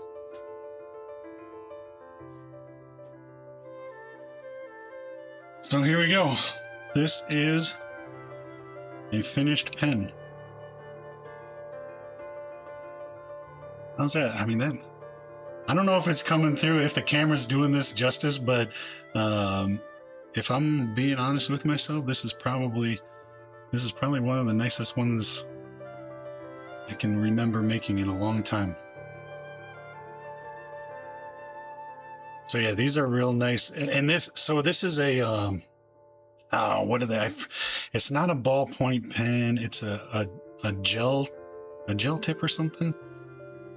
I forget what they call, but the writing with this pen, like I said, I couldn't even tell you how many I've made of this pen over the years, but writing with these pens is like, it's just so nice. So I think what I'll do is I'm gonna we're done down here in the workshop. I'm gonna go back up to my office real quick, and I'll write a little note with this pen, and then we'll wrap it up. So I will be right back.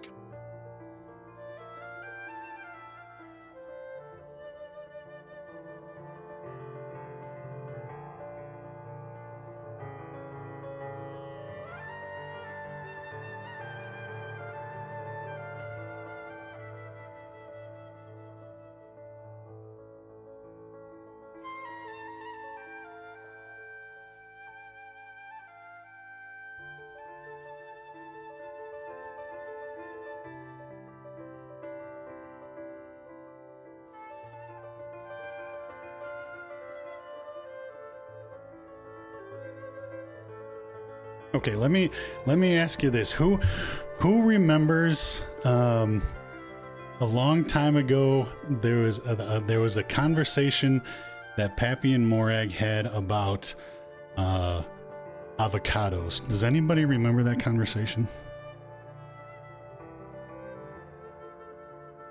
Ooh, what's going on with my background here? Lighting got jacked up. So anyway, I forget exactly what the conversation was specifically about the avocados, but there was like, was that what it was? I don't know. Pappy and Morag ended up having probably a much longer conversation than was necessary about avocados then. But anyway, I happen to have an avocado notepad here, so I'm gonna write a note with this, and I'm not going to read it when Indoor receives it and opens it. I'll let him read it on stream. Yeah, these pens just write so nice.